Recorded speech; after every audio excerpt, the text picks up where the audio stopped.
It's time for Twig This Week in Google. Joan Donovan is joining us. She hasn't been here in a while. She's an expert on media, disinformation, teaches at the Harvard Kennedy School. Of course, Jeff Jarvis is here, as well as Ant Pruitt.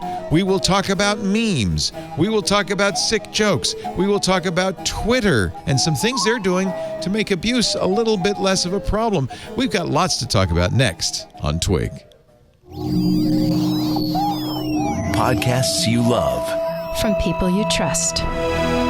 This is Twit.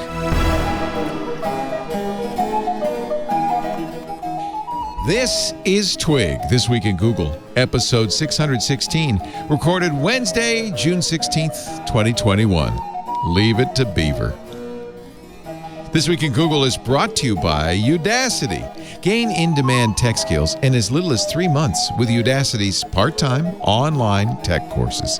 Visit udacity.com/twit and get 75% off any program with the code TWIT75. Offer ends June 30th, 2021. And by Untuck It. Father's Day is coming up, and the perfect gift is an Untuck It shirt for the father in your life. Use the code TWIT for 20% off your first purchase at untuckit.com. And by AT&T Active Armor. We rely so much on our phones these days and are always on them, whether it's live streaming content, catching up with family on weekly video calls, or watching your favorite podcasts. There's no room for fraud calls. Thankfully, AT&T makes customer security a priority, helping block those pesky calls. It's not complicated.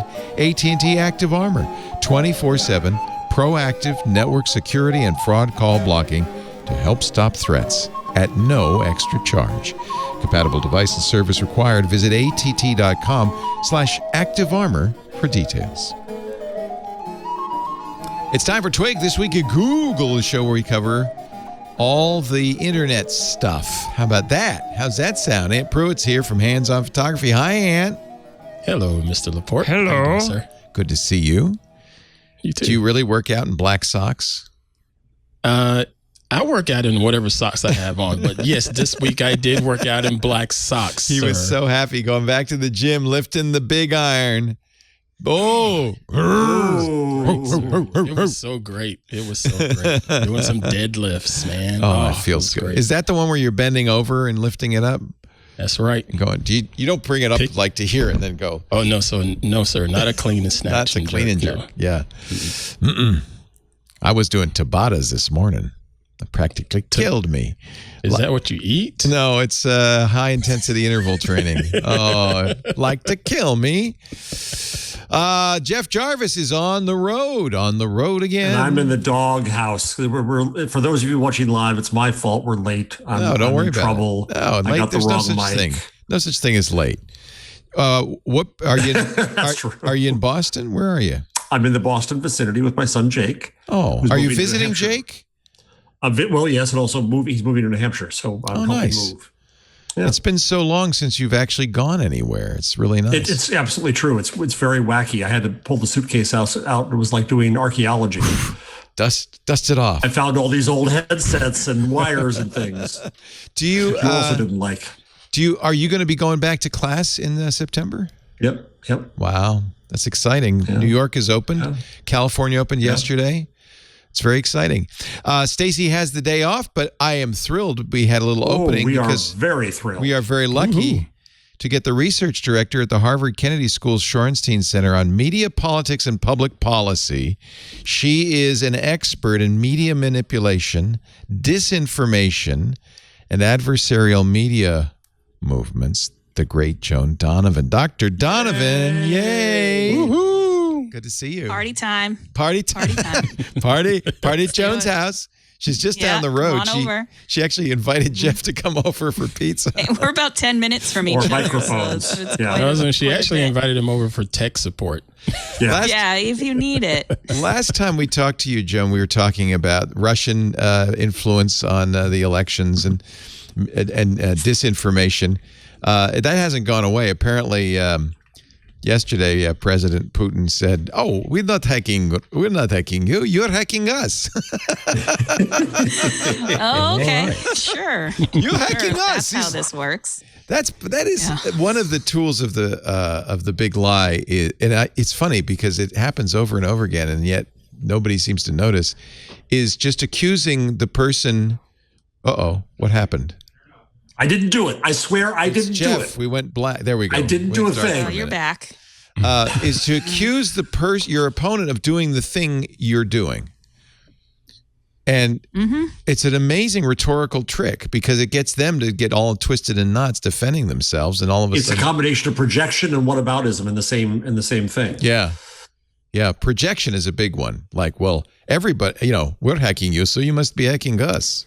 I mean, and we're not just talking about your sort of garden variety, trolls and botnets online. I mean, hacking the power grid here, hacking infrastructure, hacking meat. They hacked meat. Like critical infrastructure. I mean, so it's a little bit different. The stakes are obviously enormous, but at the same time, Putin's always going to pretend he doesn't know what's happening, right. But he himself is very fascinated by technology and knows a lot, and so we should always be wary. He also had an interesting justification for poisoning Navalny. I mean, it's just fascinating to watch this guy, and I hate to say it, but it brought back a little, like, this is where we were for the last 4 years. Like, with a guy who just says anything he wants. But a guy who's really effing smart. Well, maybe that's the difference. I was in the room with him once in Davos. Joan now goes there instead of me. I haven't been. I heard the hotels, the rent's too high. The rent's too damn high. Too damn high. At the end of the day, you can keep your world power if I save a few $1,000. So Putin saw a male journalist wearing a what do you call that greenish ring from like Arizona? Jade? No, not jade. The turquoise. Indian turquoise. Thank you, turquoise. Yeah. So we're in a big turquoise ring, and he focused on it. He said, "Do men wear those?" and he wouldn't let go. He kept going back on it again. And the guy's wife had given it to him, and we all try to get the guy to give Putin, make him put it on, but he finds an odd little thing about somebody, and he just focuses in, and he's scary in person. Yeah. Some people call that trolling, though. Yeah. Oh well, his whole nation trolls us. That was my point, sir. Yeah. Putin's response to ABC's questioning him about Navalny was, "Well, Black Lives Matter." It's like, oh boy. Oh goodness. Yeah. It's just anyway. It's not really on our beat, but I think it's great to have Joan on because what is on our beat is the use of technology, particularly the internet these days, to spread lies, misinformation, to mobilize, to radicalize. There's all sorts of malign uses. Now, Jeff is the big defender of big tech, and I don't disagree with him. Big tech. In fact, Joan, of the internet. I'm defending the internet. Yeah, but Joan was saying this. You were not here at the moment, but Joan was saying this before the show began. Where would we have been in the last year and a half without Zoom and tech and all that? Amen. I wrote a thank you note to the internet on Medium 2 weeks ago, and I mean it. I think that we would have been worked without it. But this is our constant battle on this show, but also just in general. There's good in tech and there's bad in tech. Mm-hmm. Mm-hmm. You wrote a piece, Joan, for Harvard Magazine saying disinformation ain't going away. Can it be stopped? Oh, that was a piece that I was profiled in. And okay. Yeah, the headline, so there's a couple Joan, other researchers in there. Yeah. That headline on that piece. Can disinformation be stopped? What's your answer to that, Joan? Well, it as with everything, it depends. One of the things that I think the internet has been fantastic at is helping us route information around the planet, lowering the cost of it.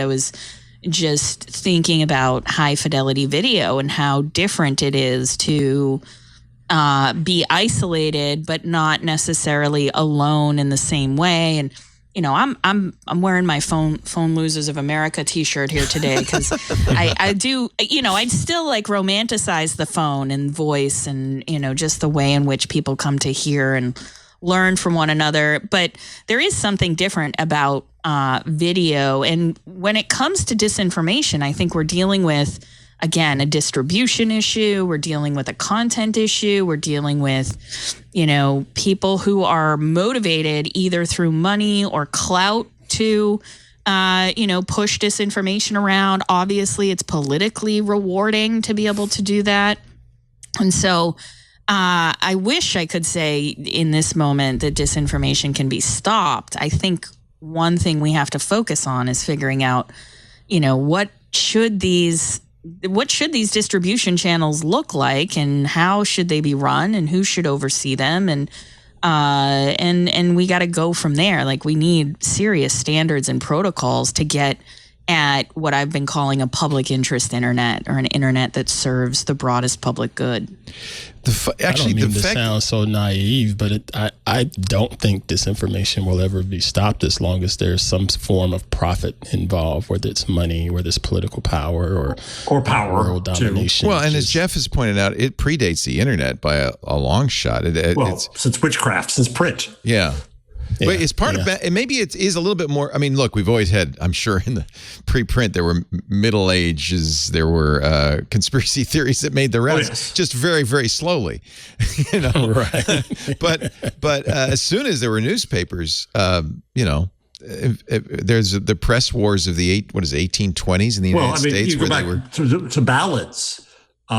Printed ballads and people going through, and that was the source of a lot of the witchcraft conspiracy theories. But there is a cynicism that's a little different. In fact, it's interesting you invoked the phone losers of America, John, because I think they're harmless, but they also deal in a form of disinformation, and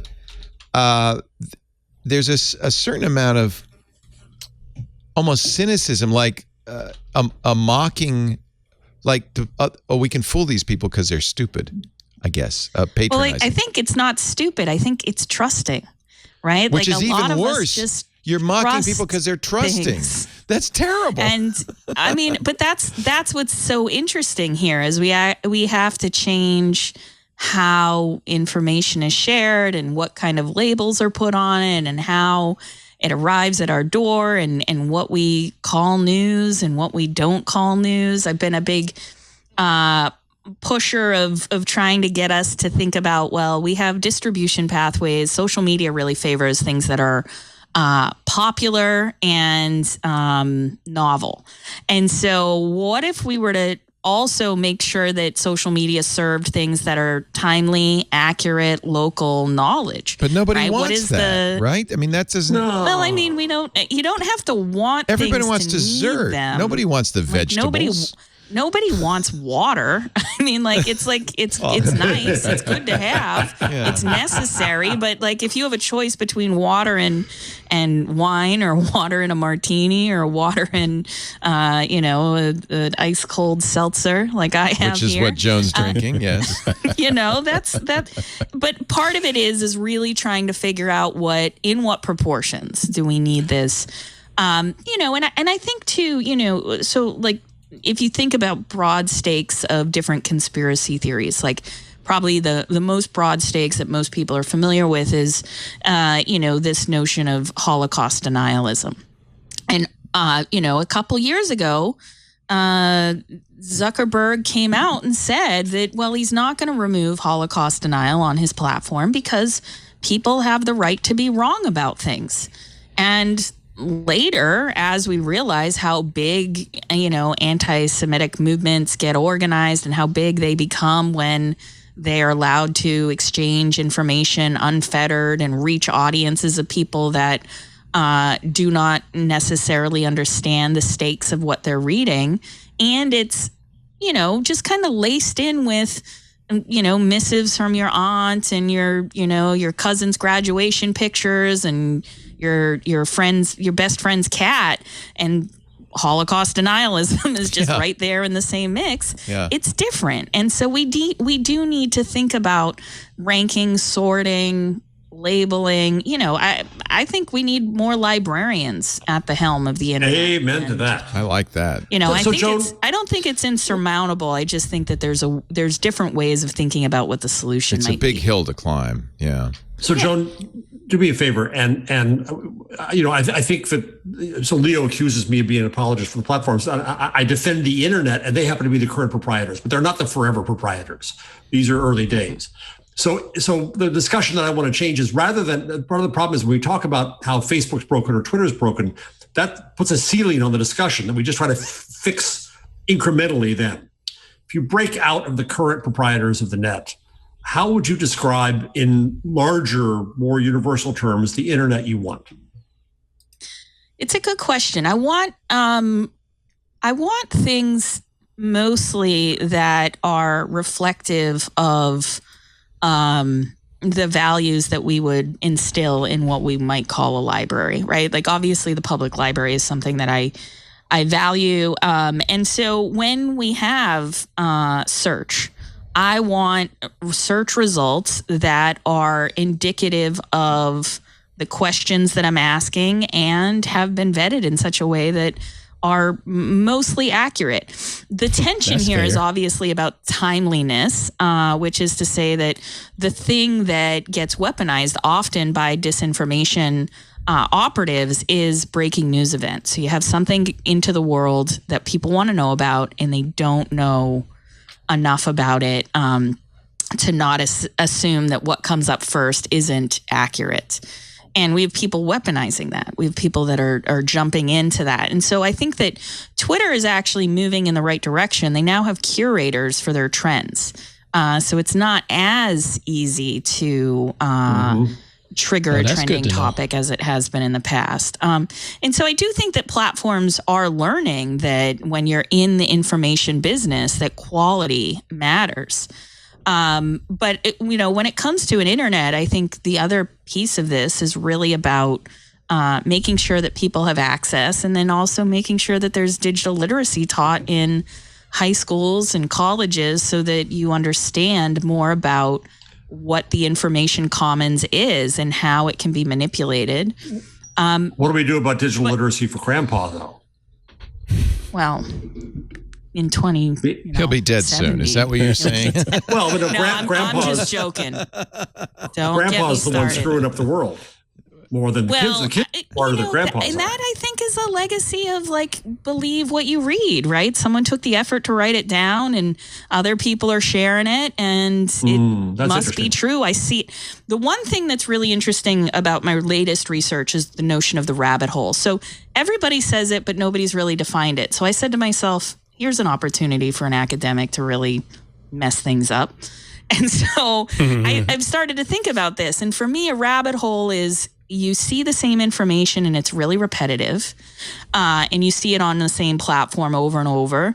Then you see the same information and it's redundant. That is, you see the same information across different web spaces. So you go from YouTube over to Twitter, you see the same thing. You assume, oh, well, must be true.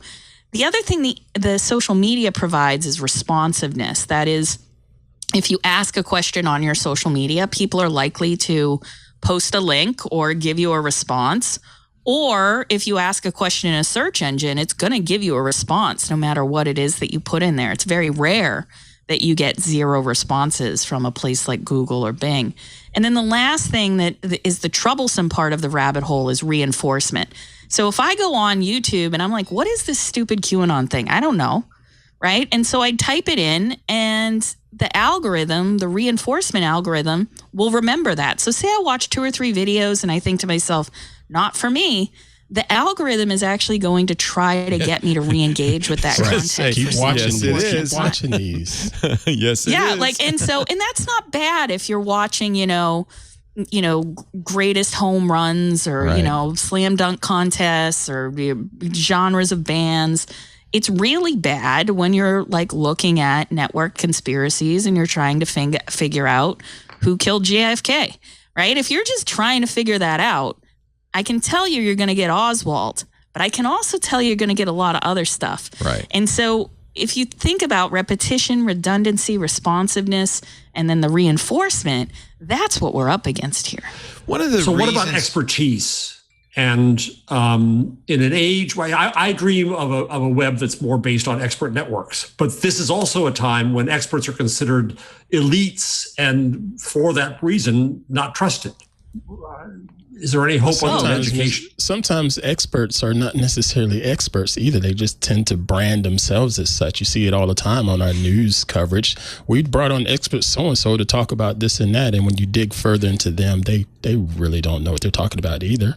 That's a fault often of the booker. This comes down This comes down to really what the fundamental problem is, which is, unfortunately, Kellyanne Conway was right when she said we live in a post-fact society.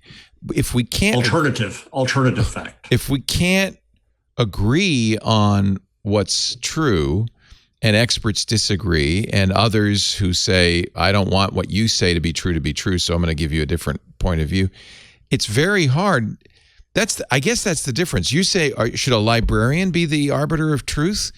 Which librarian? They have been for centuries. Yeah, but which librarian? Right? I mean, not one, but also, let's lower the temperature and just think about accuracy. Like, we're up against the speed of truth, which is to say that knowledge is really expensive to produce. I know this because I run a research team, and it is really hard to get at facts. They have to go through a whole vetting process, and so this is why social media has fundamentally broken breaking news, because of the way in which facts just take a long time to get established. And so that was one of the very first things that trolls figured out how to meddle with, and then became almost an entire disinformation industry. And part of the problem is that on the internet, especially in that sped up internet, all facts are equal, or all statements are equal. Well, that's because everything has, depending upon the SEO and the keyword structure, not equal in terms of its ability to be discovered. But you have certain people who know how to make things discoverable, and therefore their stuff tends to come up that's first. Even worse. And the that's truth the is Ant's gameable. point. That's really problematic. Yeah, and that's because of the design itself. And that's why Ant's point is so crucial here, which is self-definition on the internet.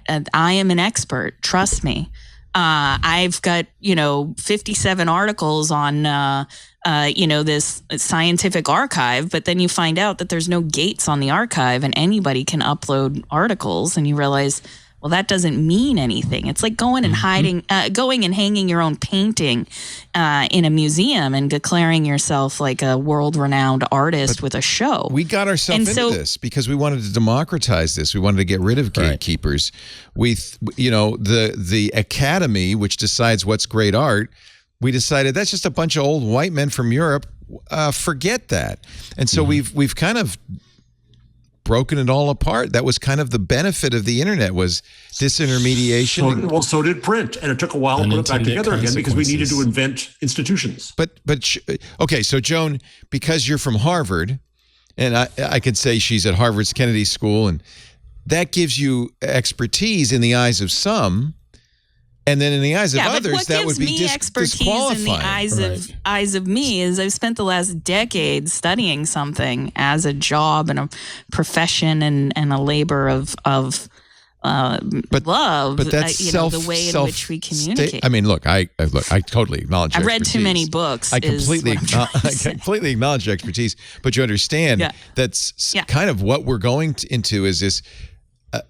There's this very much this I've gone trend through a process by which other people who are considered experts consider me an expert. That's what getting your PhD means. Right. Is that other people have decided you can join this. But we're rejecting the academy. Club. That's just more of the academy. Maybe we are, but I don't know. People are still going to college, and when I show up to class, they listen, and they're pretty quiet. But in some ways, it's a self-perpetuating. No, because you can't come teach at Harvard. Yeah, it's an institution, Leo. It's so closed that even if I wanted you to come teach at Harvard, if I was like, Leo is the smartest guy I know on tech, I couldn't. I know. and he should be teaching here, the whole institution would be like, that's not how it works. But if Joe. I'm Ben Shapiro, I'm saying that's a good thing. I can't teach at Harvard. I wouldn't trust those guys as far as I could throw them. You should listen to me. Well, that's the one thing about the internet where we start to it's not that someone just declares themselves an expert on the internet. There's something else happening here, which has to do with engagement metrics and the amount of something, the flow across platforms, the amount of resources that they put into making sure that their point of view is well circulated. And so it's not the case that, any old person through their own grit and knowledge rise to the top online. That's what I'm talking about here, is the stakes are different because you can engineer it. You can circumvent it. But those people have as big a voice, it maybe even bigger.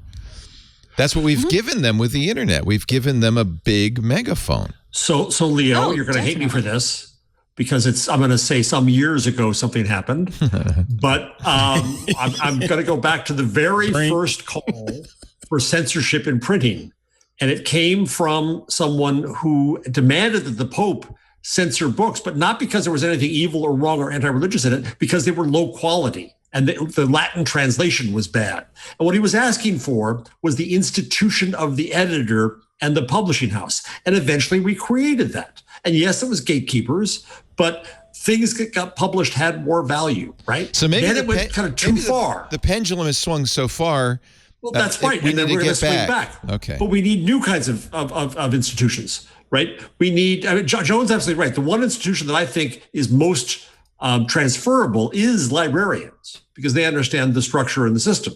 But the system we had of newspapers and editors there doesn't work so well. The system of book editors, we went from hundreds of books to thousands of books to 400,000 books a year. And we have imprints that now come out only to publish the stuff no one else would publish because it's full of lies and crap.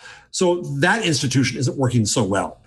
So do you update the current institutions? Do you invent new institutions? That's what we're about right now. That's the internet we're trying to create, is an internet based on new institutions given a new reality to perform the functions we've always needed, but now can't occur in the same way. Well, these algorithms were supposed to be doing that, but instead of them being, the kinds of gatekeepers that would bring expertise and accurate stuff to the top, we have a system by which lots of people have figured out how to engineer that. And so when, Davey Alba over the New York Times is writing an article about coordinated inauthentic behavior, what she's really looking at is the networks that are using, let's say it's happening on Facebook, the networks of pages and accounts that are using Facebook as it is built to promote a disinformation campaign. And so it's not easy anymore, but it used to be very easy to spin up a couple hundred fake Facebook pages and accounts and juice that algorithm so that there was a lot of engagement on a certain article, which then would make it more likely to appear in someone's newsfeed. And so there's an entire shadow industry of folks that have figured out how these platforms work, and they know that this is a main vector of attack that has serious implications, especially for our democracy. And I've been thinking a lot about the role of information in a democracy. And it's not just that the information should be accurate, but it's also about the distribution of that information and who controls those access points and how information is spread and in what proportions. And if you can manipulate these algorithms by making up a fake network and carrying out a disinformation campaign, then that it's not just a design flaw. I mean, it's something that we see governments now putting major money and effort into doing right ahead of elections. Is there a history of gaming networks? That's really what's happened, is that people have figured out how to game expertise, how to game. I mean, I remember it started with my friend Kevin Rose when he started Dig. which was a great idea. It would let people vote on which news stories are important news stories, but it didn't take long for others to figure out how to game it so that their stories would go up on top. And I everything we've just described sounds to me like people have figured out how to game the system. And is that unintended consequences? Well, it's an intended consequence of the people who are gaming for some.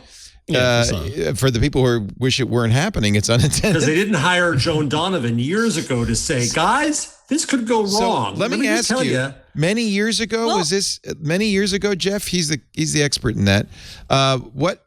Is this a history? I wonder if there's a history of, is this like a human Sure, every nature? system that can be gamed will be gamed. Okay. It was only, I read this week, only because of the linotype did we get the Daily Mail. Because there wasn't enough type to be made before, right? So when you get that point, then that's a new entry point for a virus. So and the problem with the internet was we were too trusting. Yeah, but that was the basic problem. So is that the solution? Just don't trust anybody? Hire Joan Donovan to warn you. I don't trust Joan. Did you think of this? Wait a minute. I don't want to lose my job. I don't do consulting. What if I don't trust Joan? But I will tell you, you can call me anytime, like the Blondie song says. But one of the things that the research that I'm doing now around meme wars in our book starts with Occupy. And I had always heard the lore about Occupy really being started as this ragtag group of anarcho-punks and leftists and liberals and all kinds of folks show up to Zuccotti Park and they're mad about inequalities and they've seen what happened in Spain recently where people occupied the squares and they were just going to have this occupation and it was going to happen and we'll see what goes on. But actually, when you dig into it, it was a hoax that really got Occupy off the ground. They tweeted out, based upon a made-up rumor that someone had made the Occupy social media administrators believe that Radiohead was going to play at 4 p.m. that afternoon. And Radiohead was in New York to play at Madison Square Garden or something. And so Radiohead is then forced to respond. And they put out on Facebook saying, hey, we support these protesters, but we are absolutely not playing in the park at 4. And then, of course, all these Radiohead fans are like, of course they would lie to us. So we'll go down to the park at 4 just in case Radiohead shows up.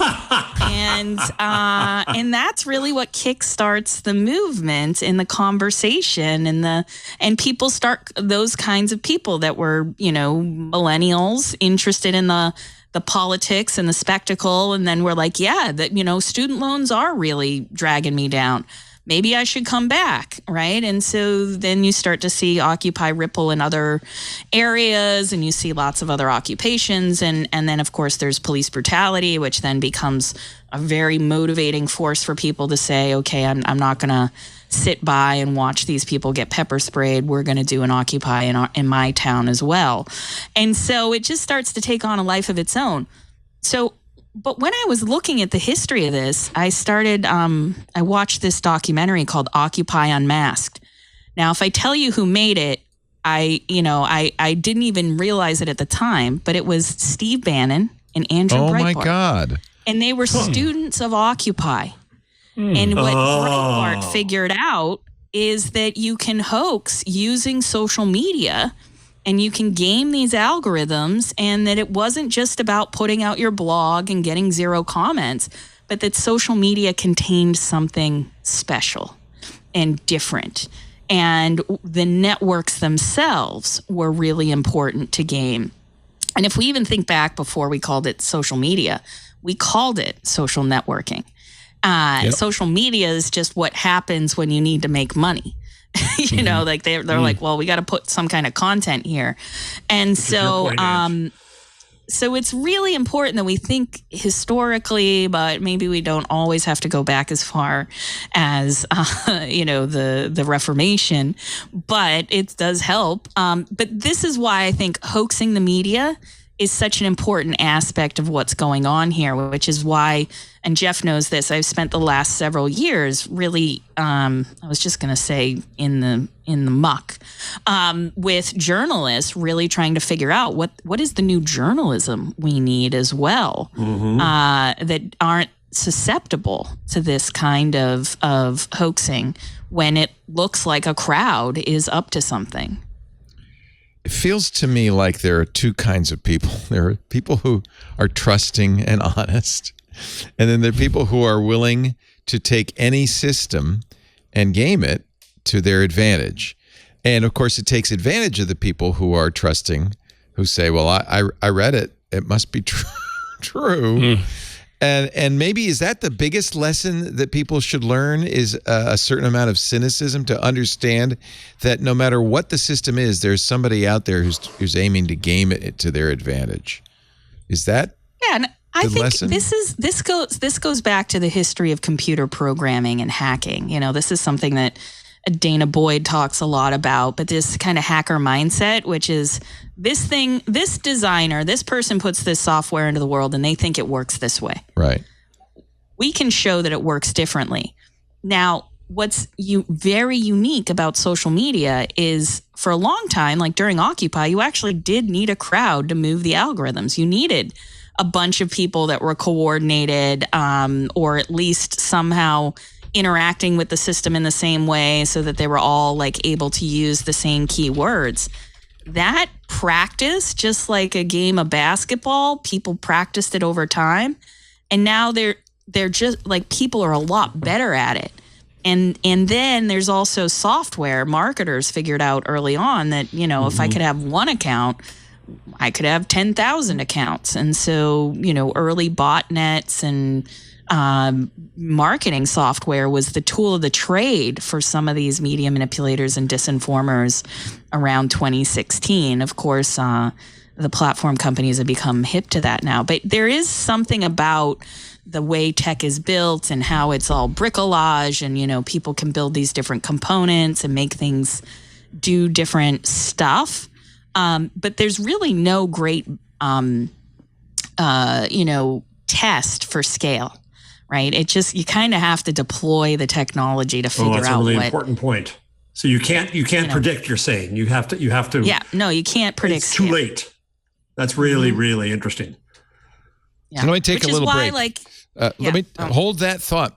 Professor Donovan, Joan Donovan is here. It's great to have your intelligence on this, because it's such a challenging topic for all of us. And it's one of the topics we deal. I asked to have you on because we are constantly going around and around and around about this stuff. And I thought, well, maybe Joan can help us cut the Gordian knot. Joan is, of course, the research director. I want to get the whole title in here because we can't get it on the lower third. It's too long. Research director at Harvard Kennedy School, Shorenstein. Go ahead. Why don't you tell me what it is? It's the Shorenstein Center on Media, Politics, and Public Policy. It's a bit of a tongue twister. And you get to teach too. What classes do you teach? I'm very curious. I'd love to. I teach media manipulation and disinformation campaigns. Good, because more people need to know how to do that. Yeah, some real skills. No. Do you teach people how to understand that and defend against it? No, you're not. That's basic stuff. You should learn that in high school. We go into that. We do internet history. We do social movements online. We do political communication. I mean, it's a real nerd fest. I'm not gonna lie. Oh. Joan also edits Wish I could join. I know. I would love to take that you class. Come. They won't. Not only would they not let me teach at Harvard, they wouldn't let me study. So, Leo, I'm going to bring you in. I'm basically banned. I'm basically banned. Joan also edits Meme War Weekly on Medium from the wilds of the internet, which is, I think, fantastic. Just really, and it's not just a bunch of memes for no good reason. It's fascinating. It's you know what? You want a little Harvard education. Meme War Weekly. Jeff Jarvis is also here. His son Jake helping him out. Thank goodness, rescued me. Yeah, and it's great to have you. Buzzmachine.com. I didn't do the whole the singing thing. Oh, Joan should have at least as long as mine. Yeah, yours is pretty good. This is the close second. The intro we use for Jeff, Joan. Jeff Jarvis is the Leonard Tao Professor for Journalistic Innovation at the Craig Newmark Newmark. Graduate School of Journalism at the City University of New York. We have to sing his name because he endowed the chair, and that was one of the requirements. By the way, Craig did point out that his wife does have taste. I saw the picture. And that's, yes. He tweeted it or something. I saw the picture. Set us straight. Very nice kitchen. Very nice. Yes. It is. Well, I should say that I am also very thankful for Craig's contribution to the research that we do. I don't think we would have survived the pandemic over at the Shorenstein Center without his, outstanding. There's so many. Craig has quietly rescued many. not just us. There's a lot of us out there that benefit from him, and I really love his networks. Yeah, that's really fantastic. Craig has a, I'm sorry, I know I'm interrupting the commercial and the Ant promo, but just Craig has a mailing list of the people that he supports, and it's a phenomenal bunch of people. I bet that would be a great thing to get. Wow, that's really cool. Yeah. And yes, Ant Pruitt's also here. Great to have Ant. He represents real people on this show. That's right. The realest, baby. The real people. He is the host of Hands On Photography and our good friend. It's great to have you, Ant. Our show today brought to you. Oh, look at that. Is that your new one? Is that your newest? No, that's just my old camera. Just I just old, keep it at the some desk. old camera I have sitting there. Our show today brought to you by Udacity.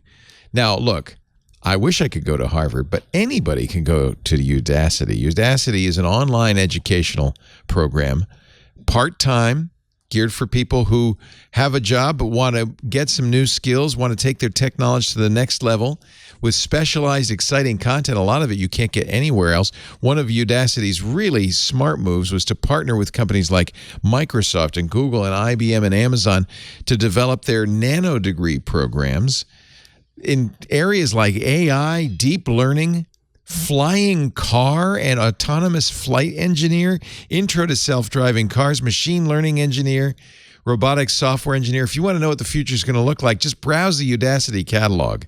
It's awesome. Udacity was started by a Googler because he realized the people who were coming to Google looking for work didn't have, even though they went to four-year schools, didn't have the skills that they needed. These companies have realized we've got to take this into our own hands and train these people so that we can get the best talent. Udacity can help you master the latest skills and techniques. What I love about Udacity, when you sign up, of course, you'll be able to watch lectures. Many of the teachers are team leads at these top companies, so they really know their material. But you also have to get hands-on with the material. I think that's so important. They're all the courses are project-based with active learning that covers cutting-edge technology, lets you test your knowledge, lets you actually do it. You can learn about something, but until you've done it, you don't know it. And in every case, your homework and projects will be reviewed by qualified professionals in the field, real code reviews. You'll have real human feedback, but you're not on your own. You got 24/7. You've got access to mentors who can help you understand this stuff. Very flexible because they know, many of you have day jobs. You could put in just 5 to 10 hours a week, work at your own pace any time of the day or night, graduate in as little as 3 months. According to the World Economic Forum, here's a fun fact: 75 million jobs will be replaced by automated processes in the next 3 years. That might be one of your jobs. So maybe it's time to prepare for a job of the future. That's probably why over 14 million people in over 240 countries use Udacity. Once you enroll as a student, you'll be prompted to view the online course, complete a series of projects and support courses, get that nano degree. That is worth something. That really means something when you apply for those jobs. Flexible payment options. You can learn at your own pace and schedule. There are free courses. Polish your GitHub profile. Tune up your LinkedIn resume. And by the way, if your business and your team needs to master cutting-edge technologies like data science and AI and cybersecurity, check out Udacity for Enterprise, which will help you upskill your entire workforce with real-world project-based learning. Just check out the Enterprise section at Udacity's website today. Get the in-demand tech skills you need to advance your career. Go to udacity.com/twit, TWIT. Right now, they've got a really good deal. This is only for the next couple of weeks. Offer ends June 30th, 2021. Get 75% off any program with the code TWIT75. 75% off Use the code TWIT75. Don't wait. This ends June 30th. Udacity.com/twit. The offer code is TWIT75. Thank you, Udacity, for supporting Twig. Thank you for supporting us by using that address. I know you're smart. You don't have to go there. But if you want that offer, you got to go to udacity.com/twit and use the offer code TWIT75. Udacity. And in fact, in the next room is my son Jake, who's buffing up his skills right now in sysadmitting and security on Udacity. You're kidding. Nice. Yeah, no. Well, there you go. There you Proof go. positive. An unsolicited recommendation. Good for Jake. He's a smart guy. He was writing Facebook apps in high school. Very smart guy. Yep. So this is related to this because it looks like the Biden administration, this is, I think, of all the things Congress and the president agree on, they agree on it for different reasons, but one of the only things they agree on is big tech's got to be taken down a notch. Today, Lina Khan, who is the youngest ever F.T.C. chair, she got approved by the Senate. I don't think the Senate's had a 69-28 vote on anything yet. It was across party lines, but obviously some people broke with the party. 32 years old. She was sworn in yesterday, making her the youngest chair in the F.T.C.'s history. But one of the reasons the Senate could agree, she's highly critical of big tech, filed an antitrust lawsuit against Facebook last year. This is a clear shot across the bow. The F.T.C. is going to be taking big tech very seriously. She will probably be a regulator when it comes to Amazon, Facebook, Google, and Apple. She told the Senate committee during her hearings in April that she was worried about the way tech companies could use their power to dominate new markets. Anyway, this is what scares me a little bit, because while it's hard to think of how you solve the problem of amplification on Facebook and Twitter and social media, it's also clear that the government wants, for very different reasons, would like to spank these guys big time. Do you think government has a role, Joan, in solving these problems? I know you think librarians do. How about government? If I say it out loud, Jeff is literally going to drive to my house and set it on fire. Oh, no. So I will tread lightly here. No. Just to Tread say, not lightly. No. Go. Tread not lightly. You want? I have cats. Thank you. Like my spouse. Well, don't step on not anybody's here for tail, this. but Oh, very good. Very good. So I do. And I say that with a smirk in the sense that I think there's things that government could encourage. And so there's a few things that I think we actually need some rules about, like harassment and incitement online, where we're kind of in this moment right now where we're trying to learn about January 6th. We're trying to understand the degree to which what happened online was a big motivator that really encouraged and incited massive coordinated violence, which was about overthrowing the government. And so that's one thing. And then we also have a serious problem with harassment, especially of journalists who, if you are a journalist that covers women's rights, for instance, especially in the healthcare realm, you have a whole squad of trolls that will spend every waking hour trying to get you to shut your account down. Myself included, when I talk about white supremacy online, there's a bunch of white identitarian, white supremacist, white nationalists, whatever you want to call them, that will attack me. And it doesn't stop at, I'm going to send her some gross pictures. It really gets creepy when they're posting your address or they're trying to dig and find information about you, when they're doxing you. And so there's things that we need some pretty clear rules about, and that I think government can help with that, at least in figuring out like where the bright lines are. the difficult thing, I think, is that social media has been built in a certain way. We're used to it.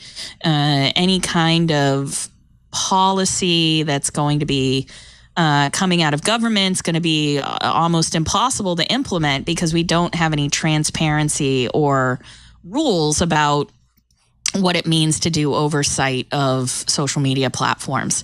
But there's some really great research and attention to this by Spencer Overton to suggest that there are serious civil rights implications for the way that advertising online is designed, especially when it comes to the way in which you're allowed to select audiences on social media, Facebook in particular.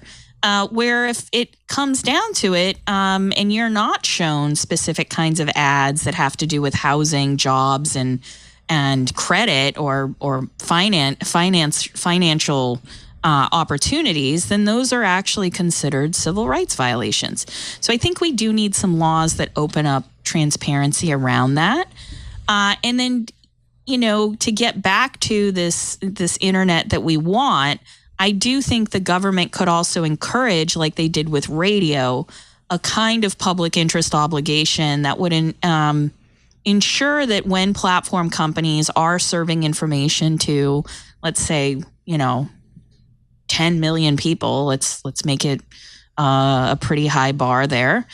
When you have 10 million users, that every once in a while you got to sprinkle in information about the weather, local news, wow, that's an interesting idea. City council meetings, just because that's what we expect of radio. And the pandemic really taught me a lot about that and about the need for timely, accurate local knowledge to be able to be circulated on these platforms, because nobody's going to do it. FCC regulates that because the spectrum that's used by broadcasters is public property. But I think you're right. I think it's high time we realize the internet is public property. Well, I was fine. There's no scarcity. There's a scarcity of spectrum. Unfortunately, there's no scarcity of bits. But I think you could say that there's a public interest in something like that. Yes. But I'm not sure that's the right way to attack it. I mean, Joan's cats are safe. Believe me, they are safe. I'm just kidding, Jeff. I had to set up a straw man. I know. Or a straw cat. I tend to be. Case, yes. I was in The Wizard of Oz. You look more like a Tin Woodman. Joan knows. The Transatlantic High Level Working Group on Content Moderation, Freedom of Expression, organized by Susan Ness, that Joan knows because she spoke with us, basically endorses that view. And it comes in two parts, right? First, we need the data to have the research to know what the impact is, to design the interventions appropriate to what's actually going on rather than what's being assumed, which is too often the case. And the second part of that is that the companies need to make, this is my word, a covenant with the public to which they are held to account. And rather than the government saying, you should all do this, it's not appropriate to different platforms in different ways, but they should have, and I argued with this with the platforms directly. I've said that they need constitutions, they need covenants, they need some statement that says, why are we here? Why is the world better with us? What do you hold us to account for? Then a Federal Trade Commission structure comes right into place, because the Federal Trade Commission doesn't tell you exactly how to make this phone. But if you lie about this phone and say that it can cure cancer, then they're going to come after you. If you lie and say it's 5G when there's no such thing as 5G, they're going to come after you because you didn't hold up to the standard that you set for yourself. You understand that's not what we're going to get. I mean, the Republicans are upset because President Trump was banned, and so that's what they're going down, on the anti-conservative bias of these. And David Cicilline of the House Antitrust Committee says Apple should not be allowed to preload its apps on the iPhone. And so unfortunately, that's the level of that's the problem. Or the latest legislation that's being proposed now to forbid all M&A, which is just ridiculous. That doesn't make sense. Or break them up for the sake of breaking them up. What does that actually accomplish? What's the goal? What are we trying to design here? There's no design in that. Again, if Joan were in charge, it'd work. In the break 'em up world, I think from my experience, when you think about, Glass-Steagall, for instance, which was a law in the 30s where you broke up banks so that investment banking and people's everyday money were separate. And I think there is a way to, and a need for us to really look at the tech stack when it comes to the internet and start to devise very important conflicts of interest so that we understand that if you're in data harvesting and in advertising, you can really participate in price fixing, right? And so we don't want that. We don't want companies to be able to do price fixing.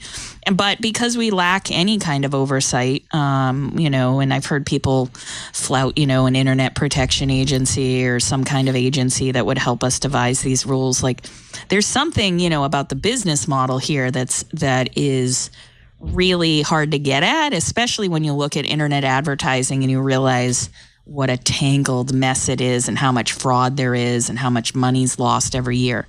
And so I think it doesn't necessarily address the disinformation problem, but I do think there are other problems related to money, market share, and data capture that we do need to interrogate very seriously. Yeah, I don't think there's anybody who disagrees that Glass-Steagall should be reinstated. Of course, it was thrown out in 1999 under the Clinton administration, and lo and behold, 9 years later, banks that had invested in crappy real estate almost collapsed. However, notice we don't really have it. So I don't know. I despair. Maybe I shouldn't. I feel like a lot of what you're proposing was great and is nuanced beyond the ability of our Congress. Of the leaders. Yeah. Yes. Yes. That's the Hey, I learn. I listen. I learn from that. Who's the smartest people in government are these state legislative directors and the people that are, they're really just on it. The people who scare me the most in government, though, are the federal elections folks that know all the rules about what you can and can't say and how warm the polling place needs to be and how far away your dog needs to be from the entrance. And those people scare me, but I really I learn a lot from state legislative directors because they're the ones that have to write the bills and figure out how they would be implemented and narrowcast them in ways. But I'll tell you, like the last Senate hearing that I was on was really about looking at the way in which people become they were using a framework of addicted to the internet, or they become addicted to the technology and social media. And I think that is something we cannot legislate. I don't think there's any real there. Right. I'm sure you told it's like them that too. Yeah. Well, actually, it's funny you should say. I got shut down by Representative Kennedy, who just was like, "You vote for my bill?" I was like, "I don't vote on bills. Like, I don't know if you know, I don't work here."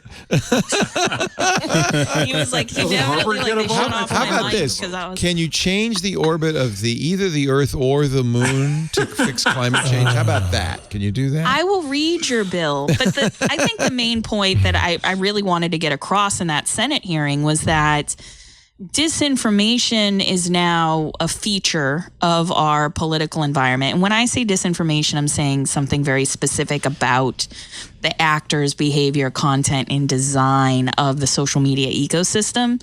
And it's because my team, when we write up our research, which it's all open access on mediamanipulation.org, we just see patterns. What we talk about are patterns. We look at, where the technical vulnerabilities are, where the social vulnerabilities are, and we just write them up. And I don't want to do this forever. I don't want to be able to write about the same thing over and over. Even with the journalists on this beat, they were like, we are so tired of writing the same story that a bunch of people that shouldn't be influencing X, Y, and Z social issue manipulated social media, and now they're the talk of the town. And so, there's a whole way in which we can learn from this field. But by and large, government has got to act as a pressure lever to get these tech companies to build their technologies differently and to safeguard them. But one of my favorite stories of the week, and I can make it up because it's in German, and I actually put it on the rundown, is that great, thanks a lot, of Germany worked with Google to put up health information, right? And we think, that's a good thing. But the media regulator said, no, you're hurting the newspapers. You can't do that. Oh, man. And so they got it taken down.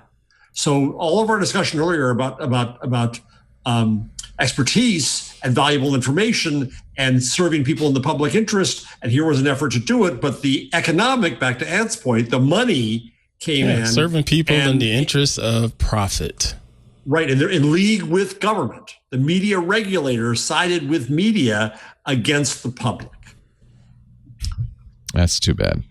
But the other Joan, I think, so presumes this. I think one of the most important things that she's, I'm sure, quite tired of banging this drum, but it's the most important drum of all, is that we can't get enough data from the platforms so that the Joan Donovans of the world, and there are a precious few of them, can research and tell us what actually goes on.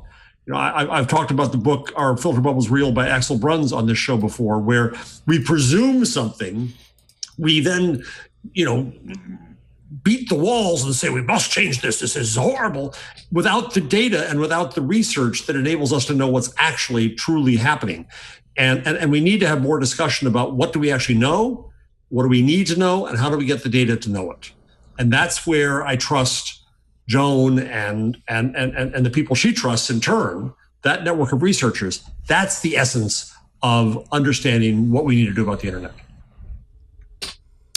Let's take a little break from this powerful conversation. Great to have Joan Donovan join us. Stacy will be back, I think, next week. She's a research director at Harvard Kennedy School and an expert on disinformation in media. Jeff Jarvis, who is, of course, Frank Sinatra called him a bum. He's a former TV guide and a director of the Townite Center for Entrepreneurial Journalism at CUNY's Craig Newmark Graduate School of Journalism, at Pruitt from Hands On Photography. I think we should now. Burke's filling in for John, so I want to give you plenty of time. I think we should play the drums and announce that it's time for the Google Chain. Absolutely beautiful, Mr. Burke. Bravo. Golf clap. Golf clap. So we do this every episode, Joan. Just some new stuff from Google. And actually, it's a very interesting changelog this week because Google has decided to let Google Workspace, which is their form, it used to be G Suite. It's their name for their paid business product, now should be open to everyone. And they're going to start with Google Chat.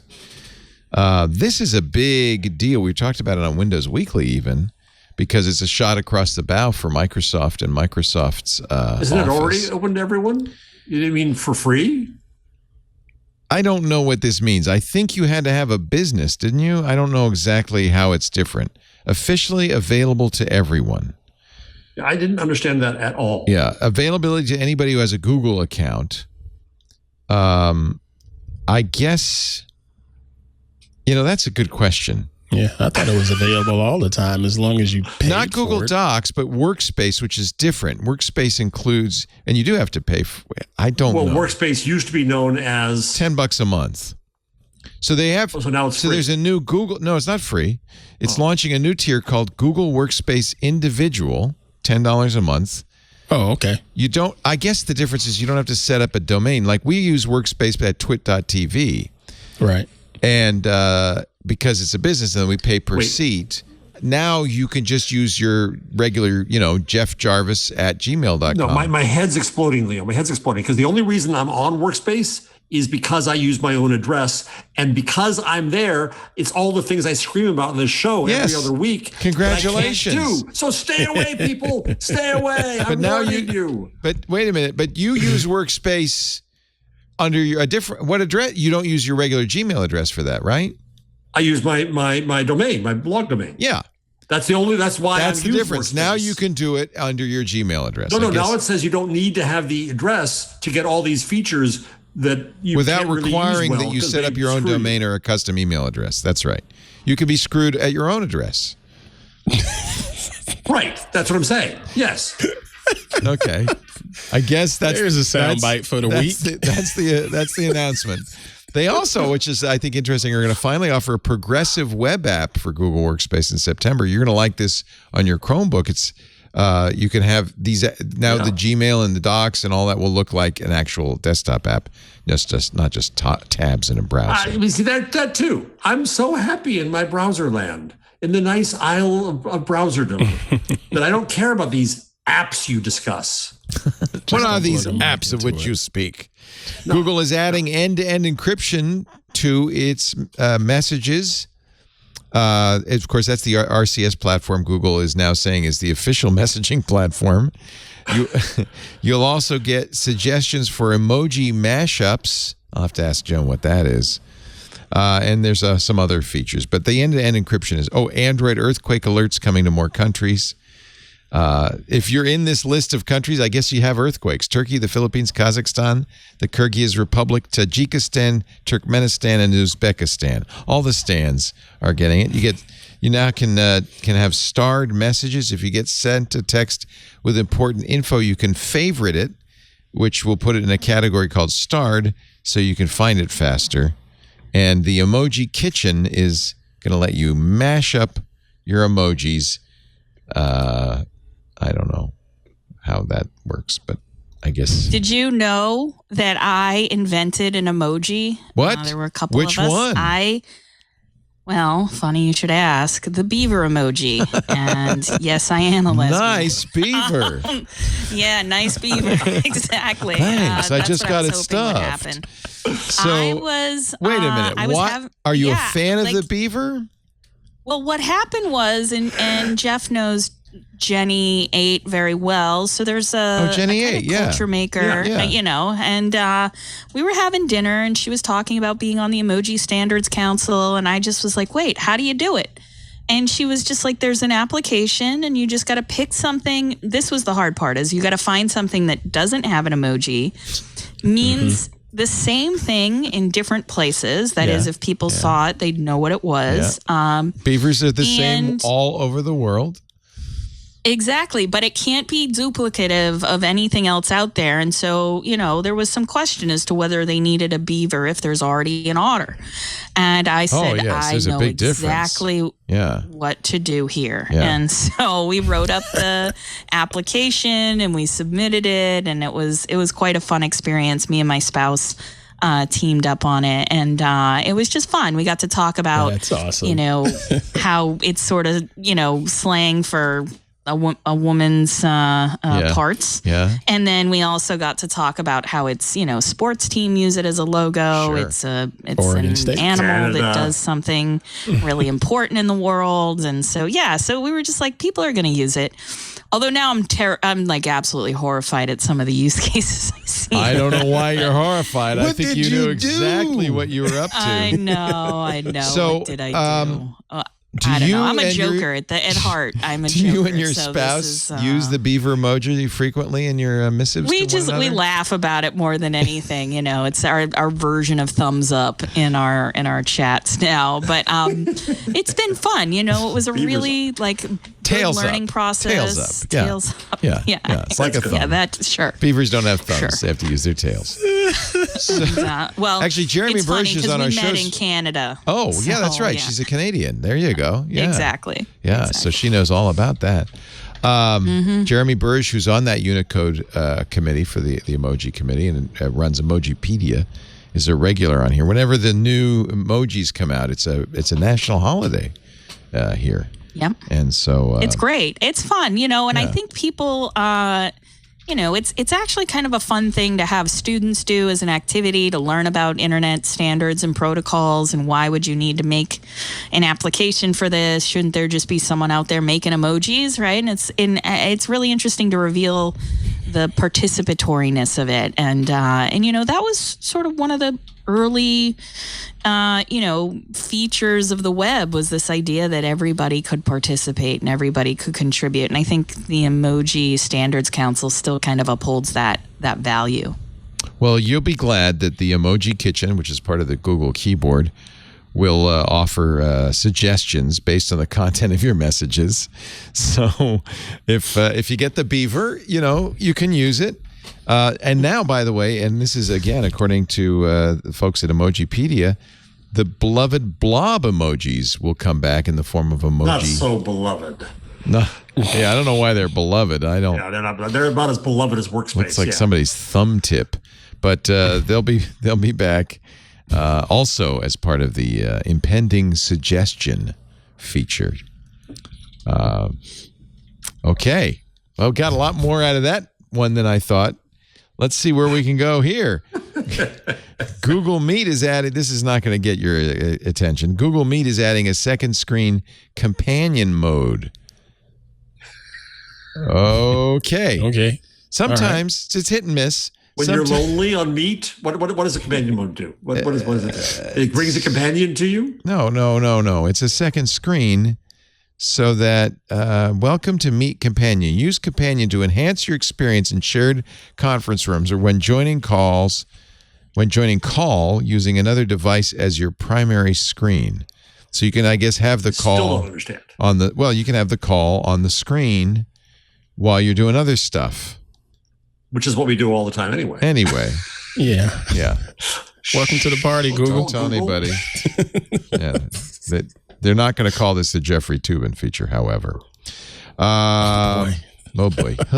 Rim shot. Went there. I saw him on CNN. They called him out. Yeah, I thought that was that was painful. That was painful. It wasn't painful enough. I'm wondering if he'll sue. No. It was the deal. No, this was to be employed. That's the deal.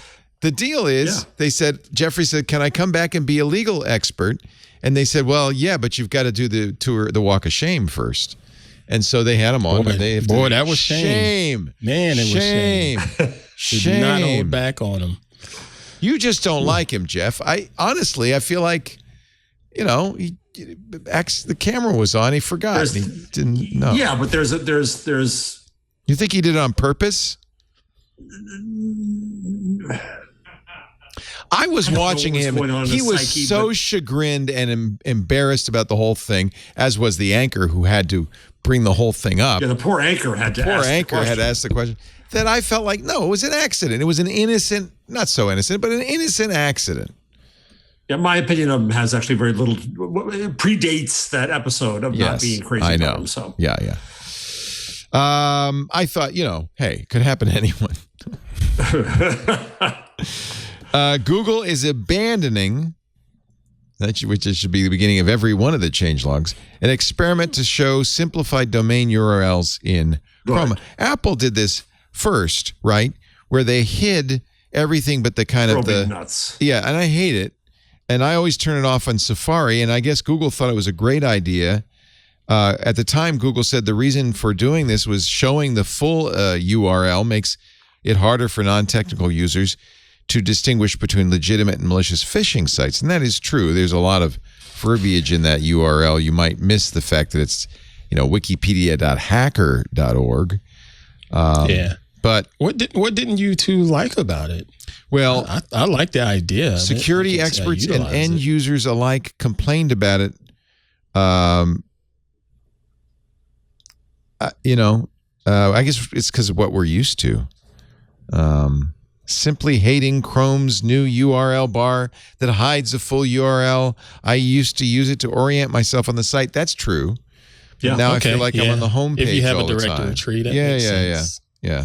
So it's gone from all versions of the Chrome browser. So that is a change that is a disappearance, a removal, a change of removal. Killed by Google. Google is letting fiber TV box customers upgrade to free Chromecast with Google TV.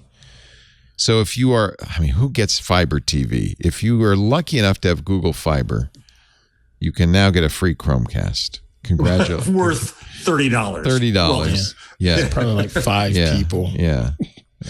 Google's missing out on $150. YouTube TV is also giving something away. Free TiVo Stream 4K or Chromecast with Google TV. Is this for new users only? I don't know. So I guess look for an email. To ensure our loyal YouTube TV members have a great watch experience, we want to give you a free TiVo Stream 4K device. Nice. How much did TiVo pay Google for that? Well, Google, the 9 to 5 Google says it's because of the competition with Roku. Google TV has started at $35, right? Then it went to 50. I think it's $65. Oh, YouTube TV? Yeah. YouTube TV is well over $80. $80 now? I believe it was only if you get HBO and some other stuff. Because I had to drop it. Yeah, it got really expensive. I can't drop it because I don't know why. I ended up going back to Hulu because of the price hike. Yes. And I think Hulu gave me a better experience. If you are all into the crypto, you can now add a Coinbase card to Google Pay and pay with crypto. Nice. I didn't know you could put crypto on your PayPal now. Yeah, everybody's going crypto. It's just that it's all the kids are doing it. And it's not necessarily your wallet, but you get a piece of it. Yep. That's the Google changelog. Now, Burke, this is where you play the. You didn't warn him enough. Yeah, you didn't see it coming. There you go. That wasn't fair. That wasn't on you, Mr. fair. Burke. That was not on you. I know that many of you are looking at me going, "That's a mighty nice shirt you're wearing there, Leo. That's a mighty nice shirt. It's one of my Untuckits. So this is an Untuckit polo. Untuckit shirts are designed to wear untucked. You know, normal shirts, they're either too long, you get the weird tails and all that stuff. But you look goofy tucking in a shirt. Every time I see my 26-year-old son, he says, Dad, untuck your shirt. What are you wearing it tucked in for? If you are looking to find the perfect Father's Day gift, this is a gift for the dad you love, a shirt from Untuckit. They have shirts for all occasions. Now, this is because it's 90 degrees in Petaluma today. I'm wearing the polo, which is, by the way, it breathes, it's nice, it wicks sweat off, it's great. I love the linen shirts. I usually wear those. They have all kinds of shirts, all designed to be worn untucked because, hey, it's a tough style to get right. Untuckit has that just right length. They have many, many different sizes and shapes, so they will all fit beautifully. Performance shirts like the one I'm wearing that wicks sweat, short sleeve button downs. Actually, I'm wearing a polo made to beat the heat. They have fits for all shapes and sizes up to triple XL, but even within the sizes, they have slim, relaxed, and tall fits. I'm wearing relaxed because I'm a relaxed kind of guy. I don't like to wear a tight shirt. I really don't. But that's your choice, you see. That's what's great about Untuckit. And the other thing about Untuckit is the quality of the fabrics and the stitching is second to none. They really do a great job. They test every batch of fabric to ensure the best possible quality and consistency. All of their button-downs, their polos, their tees, their Henleys have that just right length. They fit perfectly. They have the highest quality control standards in the industry. Every aspect of their shirts checked 5 times to ensure they retain their shape, color, and strength. And they have excellent, outstanding customer service. This is also, many of us are coming back to the office. We're opening up. Untuckit has great work shirts too. I have 5 or 6 of the wrinkle-free collection. I really like that because I don't have to, they're great for travel too. You don't have to iron them. Short sleeves or long sleeves. There is an Untuckit store near you. There are 85 stores nationwide, but you can also order online. They offer free returns and exchanges. No reason not to give them a try. And just take it from me. I love my Untuckit shirts. When I get home, I wear the casual shirts. When I go to work, I wear the dress shirts. It's perfect. Get an Untuckit shirt for the dad in your life or the grad. To wear under those hot gowns, wear one of these nice polos. Use the code TWIT for 20% off your first purchase at untuckit.com. Untuckit.com. And the offer code is TWIT. 20% is a nice deal. And it helps us because they'll say, oh, they saw this on Twig. Offer code TWIT. And the website is untuckit.com. UNTUCKIT.com. I'm not tucked in today. I love it. It's cash. Feels good. It's very mine. Nice. Aren't they nice? They fit you because you have you're buff. That is the thing. I got one and I was so impressed with the packaging, but isn't it nice? Really nailed it with the very fit. Good quality. Yeah. Let me show you something, because a lot of people, when you buy shirts, you tend to buy them too big a lot of times. At least this is what I see. Right. This right here, that little seam goes on your shoulder. That's where it's supposed to be. Notice that's where it is on this shirt. It actually fits me. That looks like the linen short-sleeved linen. Isn't that nice? This love is the that. linen one. I have that one hot too. Today. That is a great shirt. Love it. Well, now that's good. We have some. I got an Untuckit. Did you get one? Bring it with me because I didn't know. Guess what color I got? You got one guess. Well, Black. you're a pinko, so I think you got pink. No, black, of course. Everybody Black knows. for that dark soul. It's black for the dark soul. Hey. Soul, dark soul. Good news and bad news. The good news is the New York State Senate has passed an electronics right to repair legislation. The bad news is it's highly unlikely to pass the Assembly. So, which is ironic, right to repair doesn't work in the Assembly. Get it? 51 senators voting for, only 12 against. But they have to. The New York State legislative session ends tomorrow, so they have to work first. It'd be the first of its kind in the United States, the Digital Fair Repair Act. It's very simple. It requires OEMs like Apple or John Deere to make available for purposes of diagnosis, maintenance, or repair to any independent repair provider or to the owner of digital electronic equipment manufactured by or on behalf of or sold by the OEM on fair and reasonable terms, documentation, parts, and tools, inclusive of any updates to information or embedded software. That's pretty straightforward. Got to do it. Got to get past the Assembly. It's nip and tuck right now. Going to be close, but we'll watch that because we think it's important. Let's see.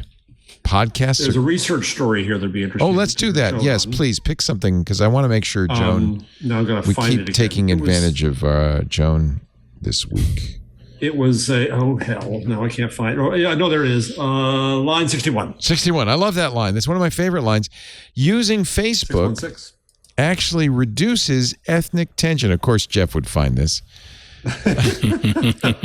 People fret about online echo chambers. A single study says. But offline echo chambers can be just as strong or stronger. The study is published by the National Academy of Sciences. Okay, that's respectable. It's kind of interesting. It was conducted in Bosnia and Herzegovina in July 2019. They have issues? Well, it was during their week of public remembrance for the genocide of Bosniak Muslims that occurred in the 90s. Bosniak, Serbian, who are largely Slavic and largely Eastern Orthodox, and Croatian, who are largely Roman Catholic participants, agreed not to use Facebook, which accounts for roughly 99% of the social media market in the country.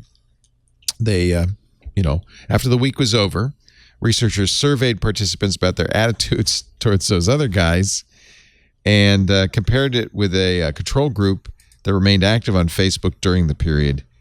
The offline group had a greater dislike of other ethnicities than the group that remained online. Is that a fair study, you think, Joan? It's hard. This is hard to measure. It's interesting.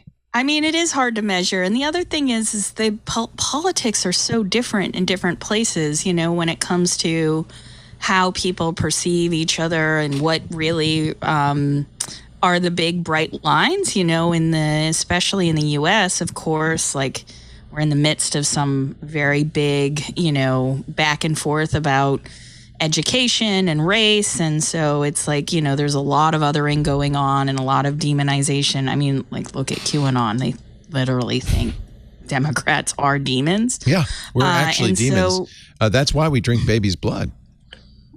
Well, it does do a body good. Stop it, because you're going to be fired. I could have had a V8. Just to clarify, I do not drink the blood of babies. I thought you looked particularly vital today, Joe. Yeah.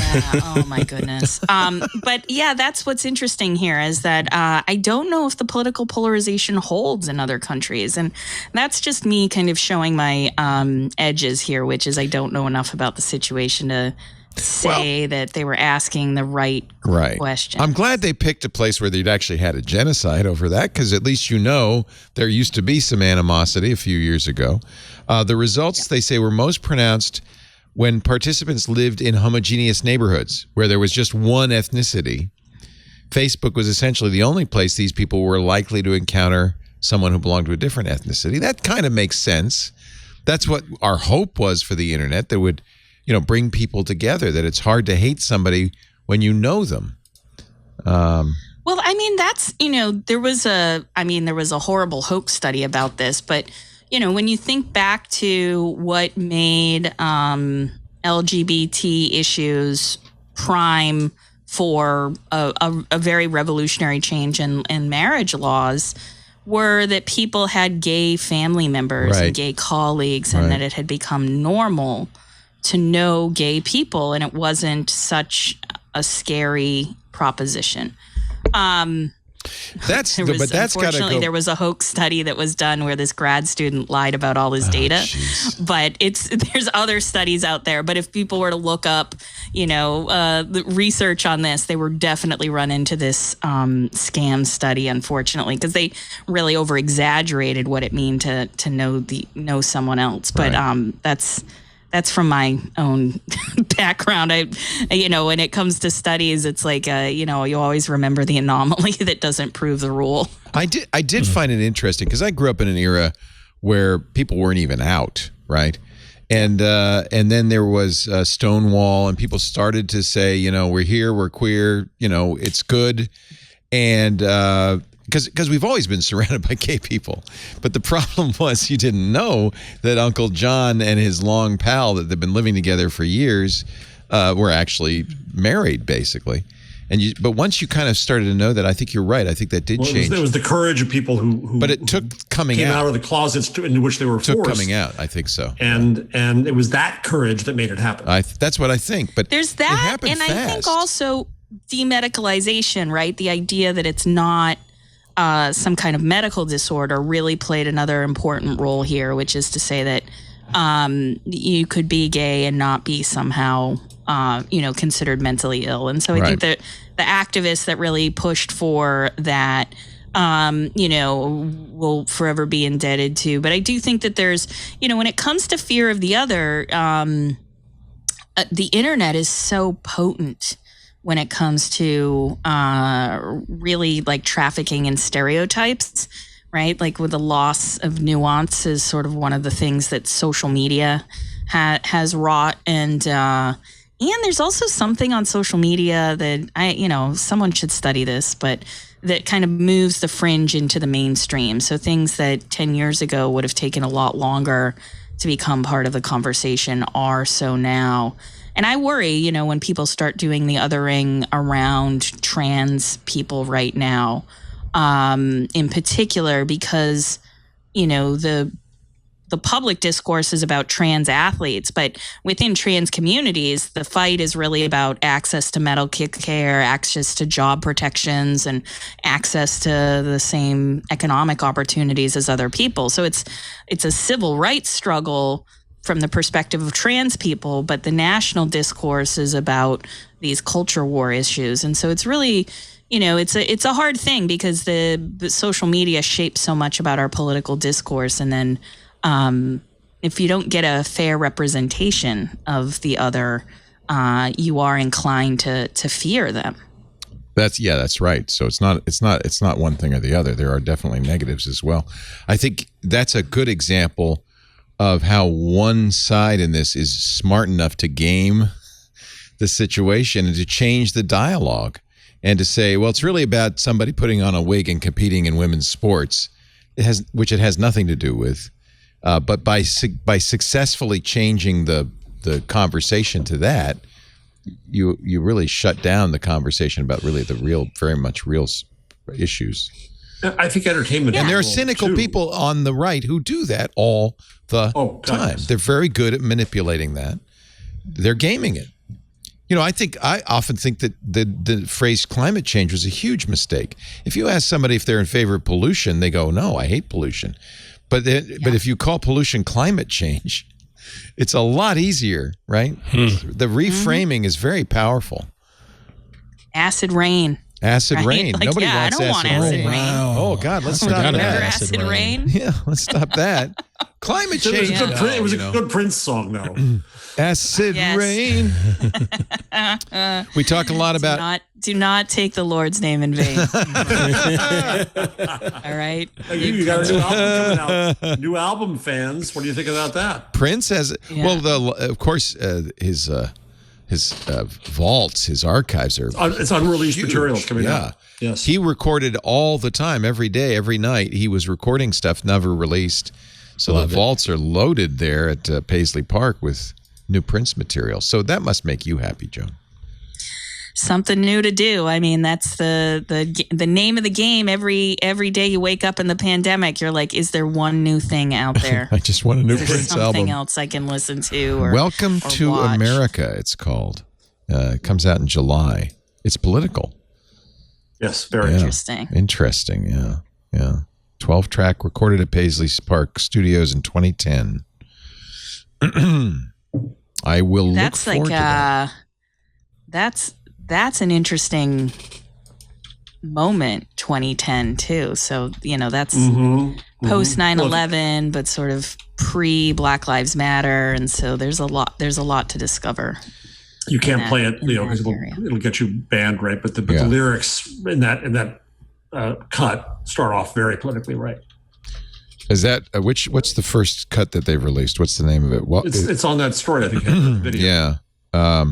Welcome to America. I think Welcome to America is the name of the album. One of the songs is called "Running Game," "Son of a Slave Master," "Born to Die," and "One Day We Will All Be Free." Very interesting.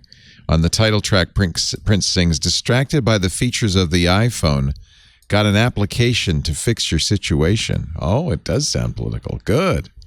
Good. I will be listening to that. That's back during the heyday of BlackBerry. In 2011, the number one ranked app was the flashlight app. People were like, my phone can be a flashlight. And Facebook, I don't even know, Facebook and Twitter were not in the top. I don't even think they were in the top 10 at that point. Probably not. We talk a lot about NFTs. Now the founder of the World Wide Web is creating an NFT. Tim Berners-Lee is going to auction off the source code for the World Wide Web, the first source code he wrote for the World Wide Web. It includes original timestamped files containing the source code, an animated visualization of the code, a letter written by TBL on the code and its creation, and a digital poster of the full code, all digitally signed by Tim Berners-Lee. And normally I would say, oh, this is ridiculous. But I think TBL deserves, he's never been able to in any way make the invention of the web make any money on it. So most people have no idea who he is. Most regular people, I should say. He deserves it. And you know what? He's not trying to make a killing. They say the proceeds of the auction will benefit initiatives that he and his wife support, and it will be the starting bid will be a mere $1,000. So they're not trying to cash in. Although who knows? Do you know how these NFT things work? I've tried to figure it out. I've gone down the rabbit hole on it. It seems pretty complicated. It's very complicated. Only celebrities know how to do it. Once you have it minted, that's it. Mr. Ant Pruitt has an NFT, so tell us. If you have one out there, that's it. It's just like putting up art anywhere else. But the problem is just Can you help me wallets. figure out how to sell the Beaver emoji just so I can figure this out? You should definitely NFT that. Well, somebody help me. I don't know what I'm doing over here. I'll solve your disinformation problem. I'll send you a little guide. You started with a piece of art, right, Ant? A photo. Then you go somewhere to turn it into an NFT, right? That's correct. You turn it into an NFT, but you have to have Ethereum in most cases, a crypto wallet with Ethereum, because you got to pay for it to be published. By the way, that's who's making money on NFTs are the people who mint them. Right. But once you have that, it's pretty much just like putting your art up anywhere else digitally. The big problem. It's just people getting crypto wallets and understanding, hey, I need to create this wallet and I need to remember the password, write the password down or what have you. But after that, it's just like putting up art anywhere else. But I'll send you a guide. Basically, there's a URL associated with the NFT, and that is the... by the way, not a traditional web URL. I think now they're doing IPFS so that it kind of persists in case the site or the address goes down. Mm-hmm. So, and then the person owns the URL? Yes, they own that piece of art from a digital standpoint. Like if you were to post it somewhere else online, like in a tweet or something like that, you can't. Who did you make your NFT with? Mine was with OpenSea. OpenSea. There's OpenSea, there's Rarible, there's Mintable. So this is OpenSea, OpenSea.io. The problem right now, though, is the gas fees are really, really, really high because crypto is sort of down. This is a lot of energy. Yeah. So you set up a wallet. Probably not the time to do it. You create your collection. All right, I'll hold off then. It's not because I'm lazy. It's because I actually don't. You shouldn't wait too long because basically NFTs are like egg salad sitting in the sun. They're not going to. It's going to go bad eventually. Not going to be here that much longer. Doesn't get more delicious than that. No, never gets more delicious than that first day. Actually, speaking of cryptocurrency, Bitcoin is actually getting its first upgrade in 4 years. They call it Taproot. It will mean greater transaction privacy and efficiency, and it will unlock the potential for smart contracts. Who has the right to update Bitcoin? So there used to be a Bitcoin association or a Bitcoin. Right. There used to be a group. But basically what you have to do is get the miners to agree. And there have been attempts to create new Bitcoin code, which have ended up getting forked and ignored because the miners have to go along. But apparently the miners have agreed, okay, we can do this. It really... Aren't there unlimited numbers of miners, including a billion machines in China that we don't know? Potentially. Yeah. Bitcoin's makeover has to do with digital signatures. This is from CNBC. The cryptocurrency uses an elliptic curve algorithm. Taproot is going to switch over to something known as the Schnorr signatures, which essentially makes multi-signature transactions unreadable. In other words, greater privacy. Your keys won't be exposed on the chain. So this is good for not anonymity exactly. So it's complicated. It's complicated. I don't understand it at all. It all is. It's all complicated anyway. It's not for you and me. It's for the youngs. Ask Jake. Right. Twitter, I think this might be the single best suggestion Twitter has made to get rid of abuse. I'm curious what Joan thinks of it. The unmention. Have you heard about this yet, Joan? This is they're trying this right now. So when you're getting harassed on Twitter, people will use your handle in the harassment, right? If you can say in response to that tweet, "Take me out," it kind of defangs it. They have to just put your name, not your handle, not your Twitter handle. Mm-hmm. I mean, it definitely would, get rid of, the meme RIP my mentions, which is like when somebody starts having a conversation in your, underneath one of a thread where you're mentioned in. And there had become this, these very almost like chainmail type threads where you would be within, sometimes it's colleagues and it's great. Other times you're just in this mismatch of people and you don't even know what the conversation is really, but you're in there. But at Boston Jones in there, and that's the problem is you can't avoid it. It's flooding your Twitter. I don't understand. Exactly. Yeah, there's no way to undo. Yeah, I've done the mute conversation a gazillion times because I've gotten pulled into these little things, and when I do that mute conversation, I don't hear any more from it. My notifications go back to normal. Is that something most people can't seem to do anymore? You can do that, But I think it might also affect search. Like this to me feels like it would also mean that if someone were to look up your name, you would have unlinked your name in the metadata from that tweet, which could be good if like the most, if there's another Aunt Pruitt who is, is a serial killer, like you might want to be able to unmention here, there, and everywhere. Take your name out of it, right? Completely. Yeah, exactly. It'd be like wrong Aunt Pruitt. The one time I'm happy to have a blue check now. Yeah. Yep. Twitter, and this is another one I think might work. They're also, by the way, none of this is official. They're just trying their early concepts, Twitter says, and they're asking for users' feedback. They're also considering adding settings which would let users restrict certain accounts from mentioning them entirely. So if you're getting harassed by a particular troll, you could just say, hey, you can't use my name. And they won't be able to mention you anymore, which I think is a pretty good idea. Yeah, that's pretty cool. Yeah, why should somebody be able to mention me? Yeah. Twitter says it's looking at. Well, wait. Stay there for a second, because it's this discussion I had long ago with somebody who used to be at Google at the time, who argued that email was ruined. We had this discussion around Google Plus. Email was ruined when it became sender controlled rather than recipient controlled. Yes. Right. And so what you're saying there basically is that makes tweets in that form recipient controlled. A little more. Yes. I don't want to be there. That's very interesting. You can, in fact, turn on what TechCrunch calls a peace and quiet mode, where they're looking at this, a switch that could be flipped that says no one can mention me for a period of 1 day, 3 days, or 7 days. So if you are really getting mobbed, which is not at all unusual, you could just say, hey, no one can mention me. I think all of this is smart. Twitter is finally starting to look at the actual mechanism of abuse on Twitter.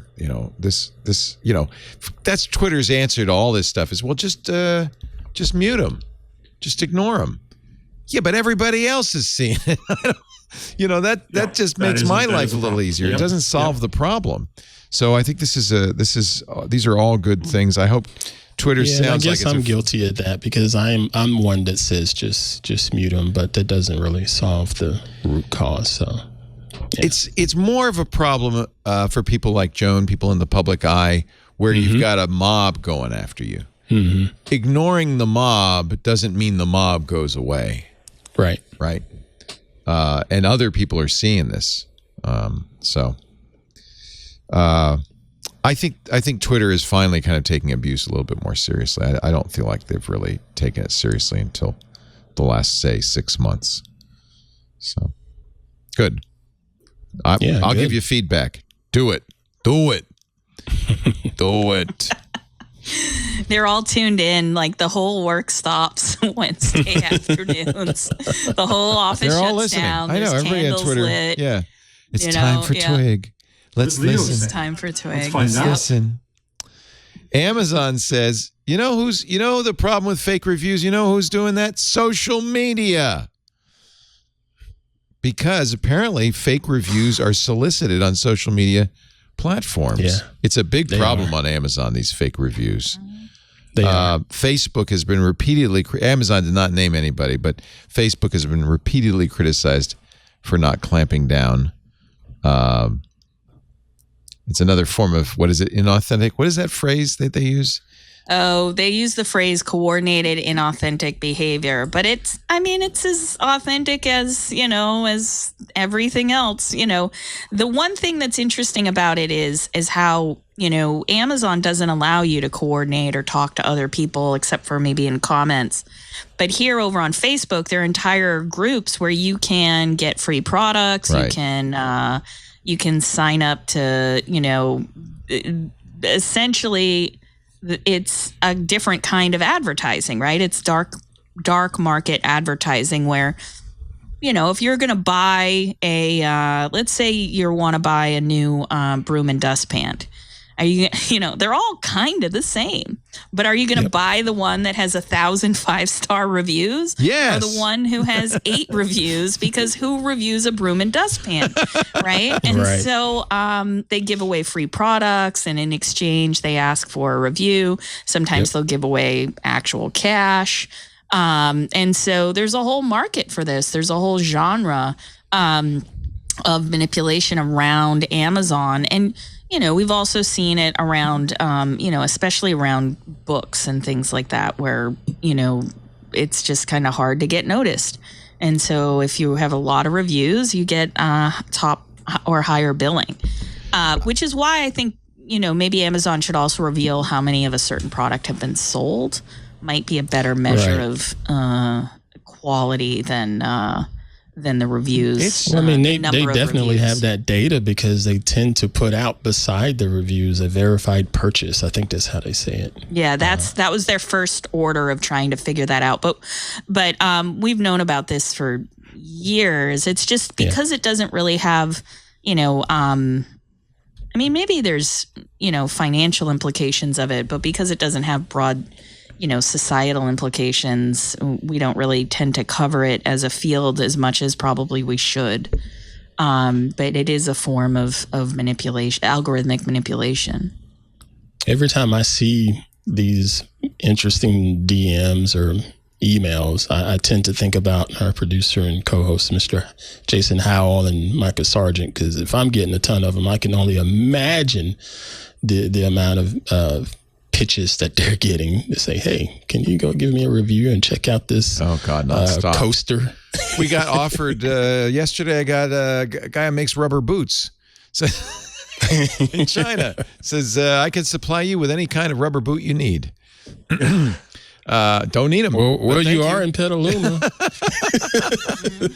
You know what the biggest one we get now, a lot of, and I keep telling my team, you don't have to answer these, is people who want to write paid posts on our websites. Oh, I mark those as spam immediately. Nonstop. Just nonstop. No, that's spam. And the worst kind is the one where they send you one and then they send you another one and they say a third one saying, hey, didn't you see my first two? See it? Oh, yeah.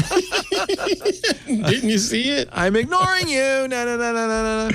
Jeff, you love VidCon. Good news. It's coming back to Anaheim in the fall, October 21st through 24th. Cool. It is it's the convention that all the influencers, YouTube stars, and everybody goes to. Although reflecting kind of a shift in the industry, the number one sponsor this year is not YouTube; it's TikTok. Shocking. Which is fascinating, because it used to be basically the YouTube conference. Yep. Mm-hmm. And Facebook kind of muscled its way in, trying to get some cool points as well for a while there when it had its pivot to video. And now TikTok is the star. You remember in 2019, the last time they had a live VidCon, TikTok had a big party at VidCon that was so big that a lot of big name influencers couldn't get in and were pissed. I think, over the pandemic, millennials really figured it out and at least can use it, if not post on it. And so the clientele and the reach of TikTok has changed. And I don't even know, Jeff, you might know this better than me. Did they take a significant hit as, Trump was going after ByteDance and was, really making a big deal about where the data I think they grew lies. Because of that. Yeah, I think it went up. I think they grew. Yeah, because I really liked Vine when Vine came out. I loved the short video. Talk about Twitter blowing it without telling me how old you are. Vine just blew I liked it. That's good. That's good. It's a new trend. Well played, sir. Yeah. But there is, there's a serious problem right now. Maybe I'm breaking news here, which is to say that a couple of young teens have died doing a blackout challenge on. That had gone viral on TikTok, and it's a kind of hold your breath type challenge. And here in Massachusetts, a young person did pass away recently from it. And so TikTok's got a lot to figure out as a company, especially as these kinds of things where they go viral really fast, and teens try them out. They try to stay ahead of the trend. I think there was a lot of moral panic around eating Tide Pods, for instance, but this one is real. Don't hold your breath, kids. So, Air. Don't. It's what's for dinner. You need it. You need it. I remember when I was younger, there was a kind of people did this pass out challenge, and I'm not unfamiliar with this in my own youth, but it is a really dangerous setup. So that's, I don't have kids, but if I did, I would be saying to them, "Do you see these videos? Don't do that." That's good. Don't do that. Don't do what somebody told you to do. I assume children listen to their parents, though. That's that's clearly you have no children. Joan? Yeah. Probably wrong. No, but my mom wasn't, on the internet looking up viral trends and being like, "That's terrible." She was out there helping me buy Rage Against the Machine CDs. All right, Mom. Walking up to the counter and she was she was a big fan of Janis Joplin stuff, so she was a rocker. Wow. Oh yeah. But it's a rough one out there right now for TikTok, and I think that over the next couple weeks, if this news does break nationally, it's going to be difficult for them to weather. They're going to have to put new protocols in place for sure. Yeah, that's terrible. I just stick with making food like my son does on his TikTok What's channel. his latest? What's Salt Hank's latest? Hank. I don't know. Let's see. Here, am I getting audio out? Looks like he's making onions. Oh, he's making nachos or something. Nachos. He has a deep fat fryer, Hank? No, I don't. You know what? He goes out and buys more equipment all the time for this. Oh, gee, I wonder where he got that habit from. I just wonder what kind of bad influence there could have been on your son. I got to get the sound working because a lot of his... Oh, is that ceviche? Yeah, it looked like it. A lot of his thing is sound. Apparently the sound output is dummy output right now. I don't think dummy output's picking that up. I didn't touch his sound. Jeff! I didn't do it. Jeff. Yeah, salt underscore. I'll give him a plug. Salt underscore. He's on Linux. Yeah. No, it's not me. It's something. I probably have to reboot to fix that. Oh, he made Gilroy garlic fries the other day. That, whew. Oh, baby. Oh, baby. He's going to stink for a month. Notice he's wearing his San Francisco Giants shirt because that's where Gilroy garlic fries became famous, was at the Giants Stadium. They are so good. Oh, my God, are they good? Oh. That's on my boy. For some fries? Come on. Yeah, delish. That just looks like a ton of work. Oh, but it's good. It's worth it. That's why you watch these videos, so you don't have to. You don't have to. Also, they condense it. There's 5 hours of work becomes 50 seconds. He works so hard. That's another of the latest stories about all the social media is how these guys are getting so burned out. It's so much work. It's really you can't. You got to publish every day. I told my kid, get a job. Just get a job. Then you go to work and you come home. It's over. Is he making any money? The worst from is TikTok? Not yet. Yeah. Not yet. No. No, making something short is so much harder than anything else. He's a really good like, editor. So it's... you contribute 500 words. I'm like, no. Yeah. That is way too... You want 3,000 words, I'll give it to you later tonight. Yeah. But 500, forget about it. Who said I would have written a shorter letter, but I didn't have time? Exactly. Yeah. That's Twain, yeah? Yes. Is it? Let me see. Let me look this up. It could be fake news. I think it was Blaise Pascal. If I had had more time, I would have written in the chat. a shorter... Oh, this is Quote Investigator. Let's see. I love Quote Investigator. The first known instance was from a text written by Blaise Pascal, the French mathematician and philosopher, in the year 1657. However,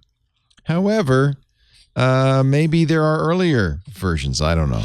Yeah, I see. Once Pascal wrote it, everybody else has said it. So, yeah, it's a good line. Just a couple of self-serving plugs. If you are listening to this show and you hear ads, you don't have to. We have an ad-free version of all of our shows. It's part of the benefit of Club Twit. If you want to support what we're doing here at Twit, $7 a month, that's all it costs, and you get ad-free versions of all our shows, access to our really fun Discord channel, which has turned out... Joan, I don't know. I'm sure you're totally hip with Discord, but I feel like it's the new social network because you completely control it. I love it. And our Discord is full of great conversations all the time. And you also get the Twit Plus feed of conversations that didn't make it into the shows. For instance, our pre-show conversation with Joan was really interesting, and maybe that'll make it on the Twit Plus feed. If you'd like to know more about Club Twit, you want to help us out, we really appreciate it. Go to twit.tv/club.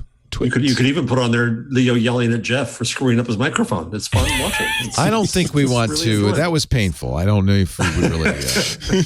We can make a TikTok out of it, but that's about it. Yeah. Let's take a break, and then when we come back, I don't know if they warned you, Joan.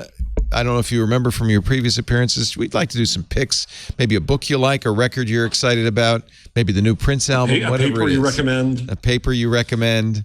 A Twitter account you think we should follow, that kind of thing. Coming up next, our show today brought to you by AT&T Active Armor. We live on our phones these days. We're always on them, whether live streaming shows like this, catching up with the family on video calls, watching your favorite TV show. But the last thing you want in the middle of any of this is a fraud call. It's gotten so bad that I actually stopped answering the phone for a while. Fortunately, AT&T makes customer security a priority and helps block those pesky calls. It's not complicated. AT&T Active Armor, 24/7 proactive network security and fraud call blocking to help stop threats at no extra charge. Compatible device and service required. Visit att.com/active armor for details. Thank you, AT&T. Let's start with Aunt Pruitt, because we'll go backwards this time. I want to give Joan some time. Your thing. I got a couple of them. The first one is dedicated to Mr. Jarvis, and it's something on TikTok that it suggested to me, and I actually like it. And it's a TikTok user. Is it a musical, Aunt? Have you found that a musical would be you like? No. Good grief, man. No, it's Auntie Bev. And she just basically gives you a breakdown of a word of the day that's being misused. I believe she's got a different handle, but your the time, name of it is your shine. Your time to shine. Your time, your shine. And it's Bev Speaks, I think is the Bev handle. Speaks. Yeah. And she's just such a nice little lady, and she's grown. I mean, she's got a gazillion followers, and I really enjoy just seeing some of the words that she shares. Nice. Stuff like axe and ask. Yeah. Because people screw that up. Yeah. And don't ever say eeny, meeny, miny, mo. Okay. I've learned that lesson. Next, what else you got? Next is series I'm watching on Netflix, Lupin, I believe is how you say it in French, based on a book. I believe it's Lupin. Lupin. See, I don't know. Lupin. But it's been a pretty cool series. The actor, never heard of him, and it's all in French, so you need to turn on your subtitles. But it's really, really good. I will watch this. I've heard some good things. Or about get Pimsleur on Audible and learn French in the next week. This is true. This is true. And guess what time of year it is? And lastly, I want to give a shout out and recognition for June 19th, or also known as Juneteenth. Again, this is something that's, the more I think about it, it sort of bugs me more and more, because this is something that I personally, as a black man, didn't know anything about until I was an adult. This wasn't taught in schools where I grew up in the South. It's just a bit of an afterthought. But I want to, again, just bring more recognition to this holiday, which may now end up potentially being a federal holiday, because Senator, what's his name? Ron Johnson? Ron Johnson been blocking it for a year. And now he's back down, so we may now have this as a federal holiday in the future. I think we will. The Senate passed it unanimously on Tuesday, and the House passed it today, which would make June 19th off that day. He finally gave up for some reason. He had other fish to fry. I think he wanted to give a group a tour of the Capitol building, as a matter of fact. Wow. But wow. Yeah. So the House voted yes. So I think all that's left is the president's signature, and it will be June. It'll be called Juneteenth National Independence Day. It commemorates not the end of slavery, because the Emancipation Proclamation was a couple of years earlier, but the final black people in America finding out about it on June 19th in Texas, Galveston, Texas. Yeah.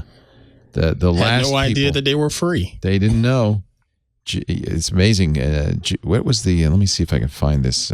Which goes to your point earlier 1865. about the speed of information passing. Yeah. When I was in Brattle Books today in Boston, a book I should have actually bought, went through how long it took for the Declaration of Independence to be printed across the country. Right. Right. And of course, there was something else going on here. People trying to keep enslaved people from knowing they were free, but it took time for knowledge to pass. I think this would be a good time for Jeff to give us a number. Certainly. Certainly. So I think Mackenzie Scott has given away another $7 billion in grants. Ooh. And what I quite liked about her theme this time, 286 teams empowering voices the world needs to hear. I rant on all the time that mass media run by people who look like me, old white men, too often do not value the voices and stories and viewpoints and perspectives of people who do not share our experience in the mass.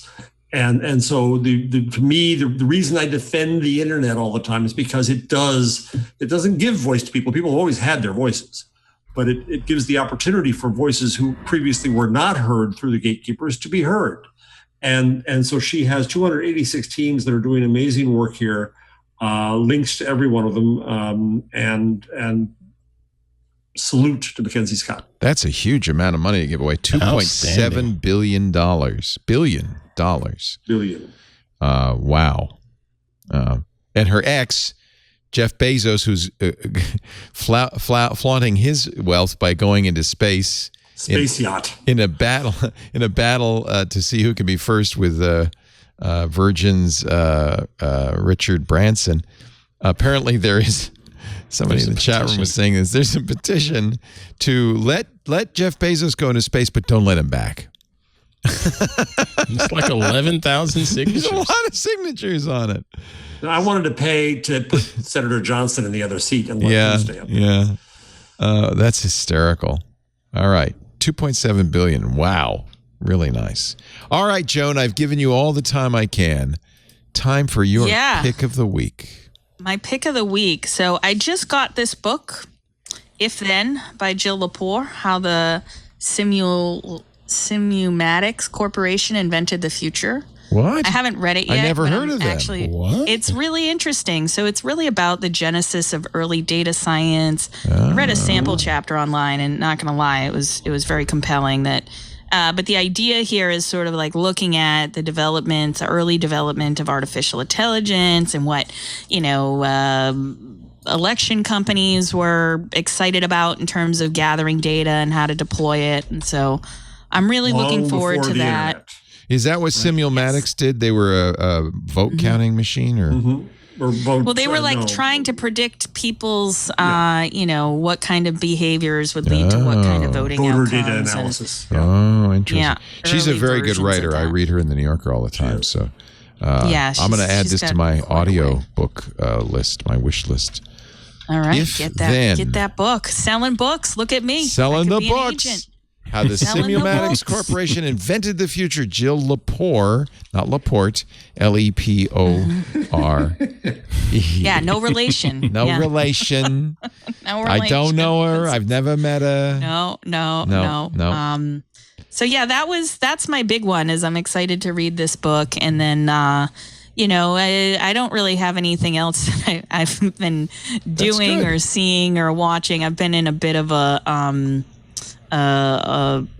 deep, dark well of writing, trying to get this book done for July 1st. Good. So, but good. This is for us. Wait a minute. Tell us this. What's this book you're writing now? You got to give us. Well, I'm writing a book with co-authors Brian Friedberg, who's sort of been with me for the last several years as sort of my meme historian, and Emily Dreyfus, who used to be a senior editor at Wired and now is working with us on our team. And we're writing about meme wars. We're writing about the last decade of the internet, and we're trying to understand how memes became political communication. And so now that quantitatively, disinformation has slowed down because Trump isn't on so many platforms, and his blog was a big fail.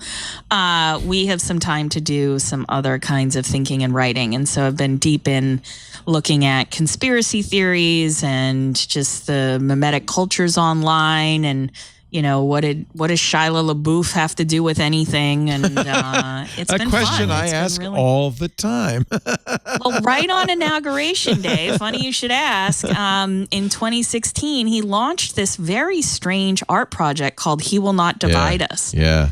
And it became one of the worst places on earth to be online and IRL. There were just all of these crazy fights and all of these weird memes, and it was a whole thing. And so I've been living in the last, my time in the past week has been spent in 2016, 2017 really heavily when the meme war heats up. And so it's been fun. It's been interesting to tell the history of the internet through this lens, and I'm really excited for it to be done so that I can have some brain space. So it's done at the end of the month, and then when will we see it? Hopefully in a year. So Can you believe it is a that? book. Wow. I know, but it's the way of the world. It will not stop being relevant, though. I can promise you that, because it's, just that kind of that memes are here to stay, and our politics are becoming much more trolly. And so we're hoping that it helps people see what's happening in this moment differently than the stodgy. It's going to be with Bloomsbury. So, very Bloomsbury. good. Yeah. Yeah, we wanted to go with an academic press, and we couldn't get anybody to agree to full color. And it irked me. Oh, it has to be color. Memes are in color. It has to be. Yeah, exactly. Seriously? And so, It's if you get the Pepe Green wrong, it's very expensive. And so, so this is going to be a coffee table book. Well, we'll see. I kind of want to get some better development around the art so that we're not just that's a good idea. Sending you screenshots. I can't wait.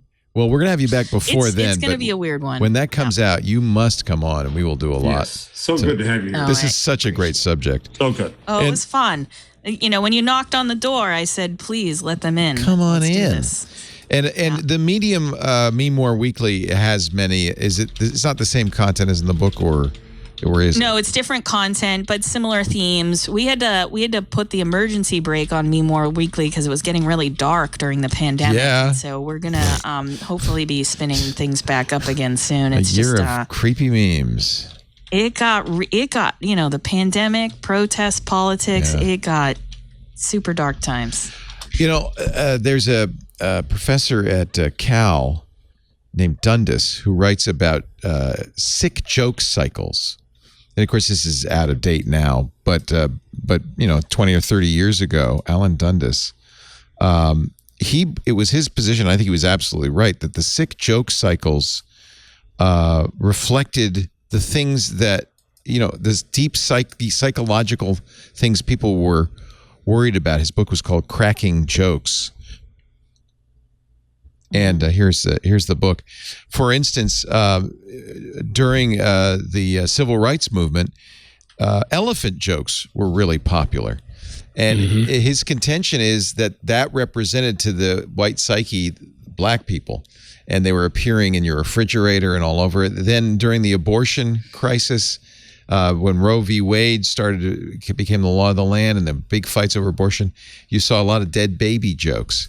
So it's his opinion. And I think this memes actually are in my opinion, the modern version of these sick jokes. They reflect the psyche of what's going on. And of course, during a very dark period in our time, I can imagine the memes were really, really dark. It got really traumatizing at points. And so I was like, I couldn't put my team through it. But nevertheless, me, Brian, and Emily couldn't resist. And so we're going to be writing, we're in the midst of writing that and wrapping that up. But it is, the humor, things start as a prank and then they turn into real life in a very serious way. And so it's very we're telling. Trying to track that. Yeah, people aren't necessarily going to be honest and forthright if you ask them, But if their humor reflects they're really thinking, what's really going on in their mind, and their memes absolutely do that. Definitely. I live on Reddit, which is Meme Central. Is that you think the best place to see what's going on in the world of memes? Where do you go to do your research? I mean, yeah, the Reddit's a great place to go. We're, because we're doing it historically, of course, like, we go all the way back to Tumblr and just sort of the, different memetic communities over time. But 4chan is really where memes. That's where Pepe lives. Were happening. And then, and over the years, Reddit has taken up quite a bit of memetic real estate, I should say. And Facebook in 2016 became a really hot place to share memes and to work on them with other people. Because I don't think most people understand how collaborative memes are, but it's not the case that, a meme gets out in the world and nothing happens. The thing about them that's really interesting is how quickly people remix them. And if you think back to I think the only thing people might remember about the inauguration this year was Bernie's mittens, right? I mean, if you were, if I were to ask the best part. What else happened, you might not know. Yeah. And so that, memes become sticky in a way, and they become very memorable markers of moments. And and so we're just, we're exploring that and then thinking a bit more in terms of like right-wing politics and how memes have come to define politics. This is the follow-up on Bernie's mittens. The second grade teacher who sent him the mittens has now made a deal with the Vermont teddy bear factory to sell Bernie's mittens.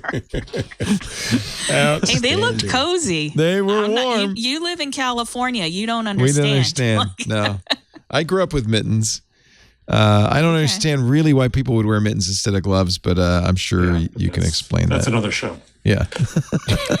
Yeah, but I will say on a positive note, the thing that we're concluding on, and this goes along with the conversation a little bit earlier about Juneteenth, is we really mark Black Lives Matter as the meme of the decade. It is the most resilient meme going, and it's really hard to pin down. It's really hard to associate with certain kinds of leaders. It's been very, very resilient, even in the face of immense attacks. And there was a moment where people were really trying to make all lives matter a thing, and it just didn't. It just didn't work because Black Lives Matter was so much more compelling and remixable and stood for so much more. Yeah. And so not to not to blow the ending of the book, but we do look at this meme in particular as something that is very culturally resident, very, very important to American politics, but hasn't gone away in the same way that many memes just kind of come and go. That's interesting.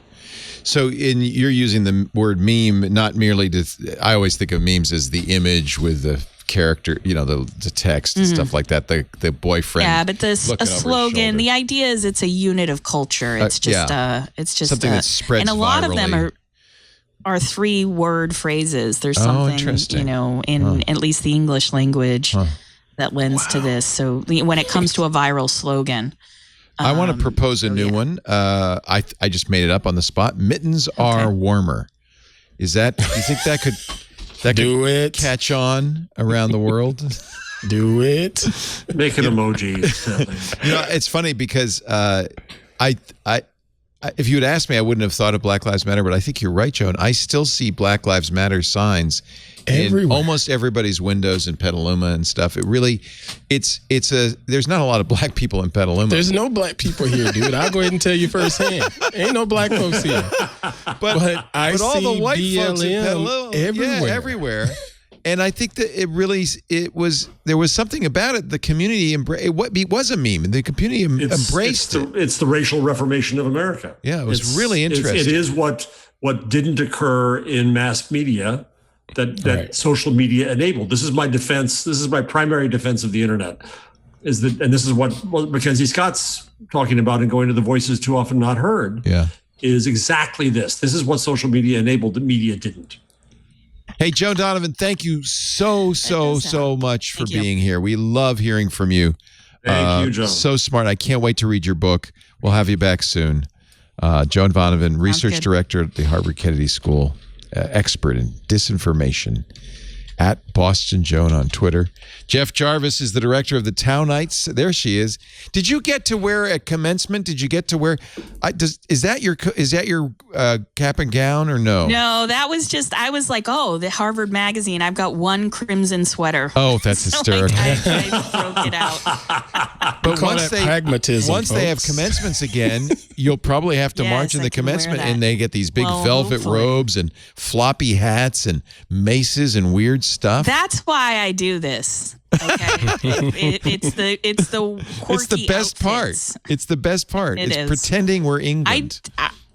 I honestly do love seeing my students graduate. It's one of the just small pleasures in life where you can celebrate other people's big wins, and you call them master for a day or doctor, and then you put them back to work. Yeah, that's awesome. Yeah. They call it the regalia, just as they would if you were a royalty. And Isn't that a color? And you can get it at the Harvard store, at the Harvard Coop. Get your regalia. Let's see, which college are you in? Kennedy School. Let's see what your regalia would look like. Let's. Oh no, they're gonna make you go through the whole. I don't get to see a picture. I want to see the regalia. Oh well.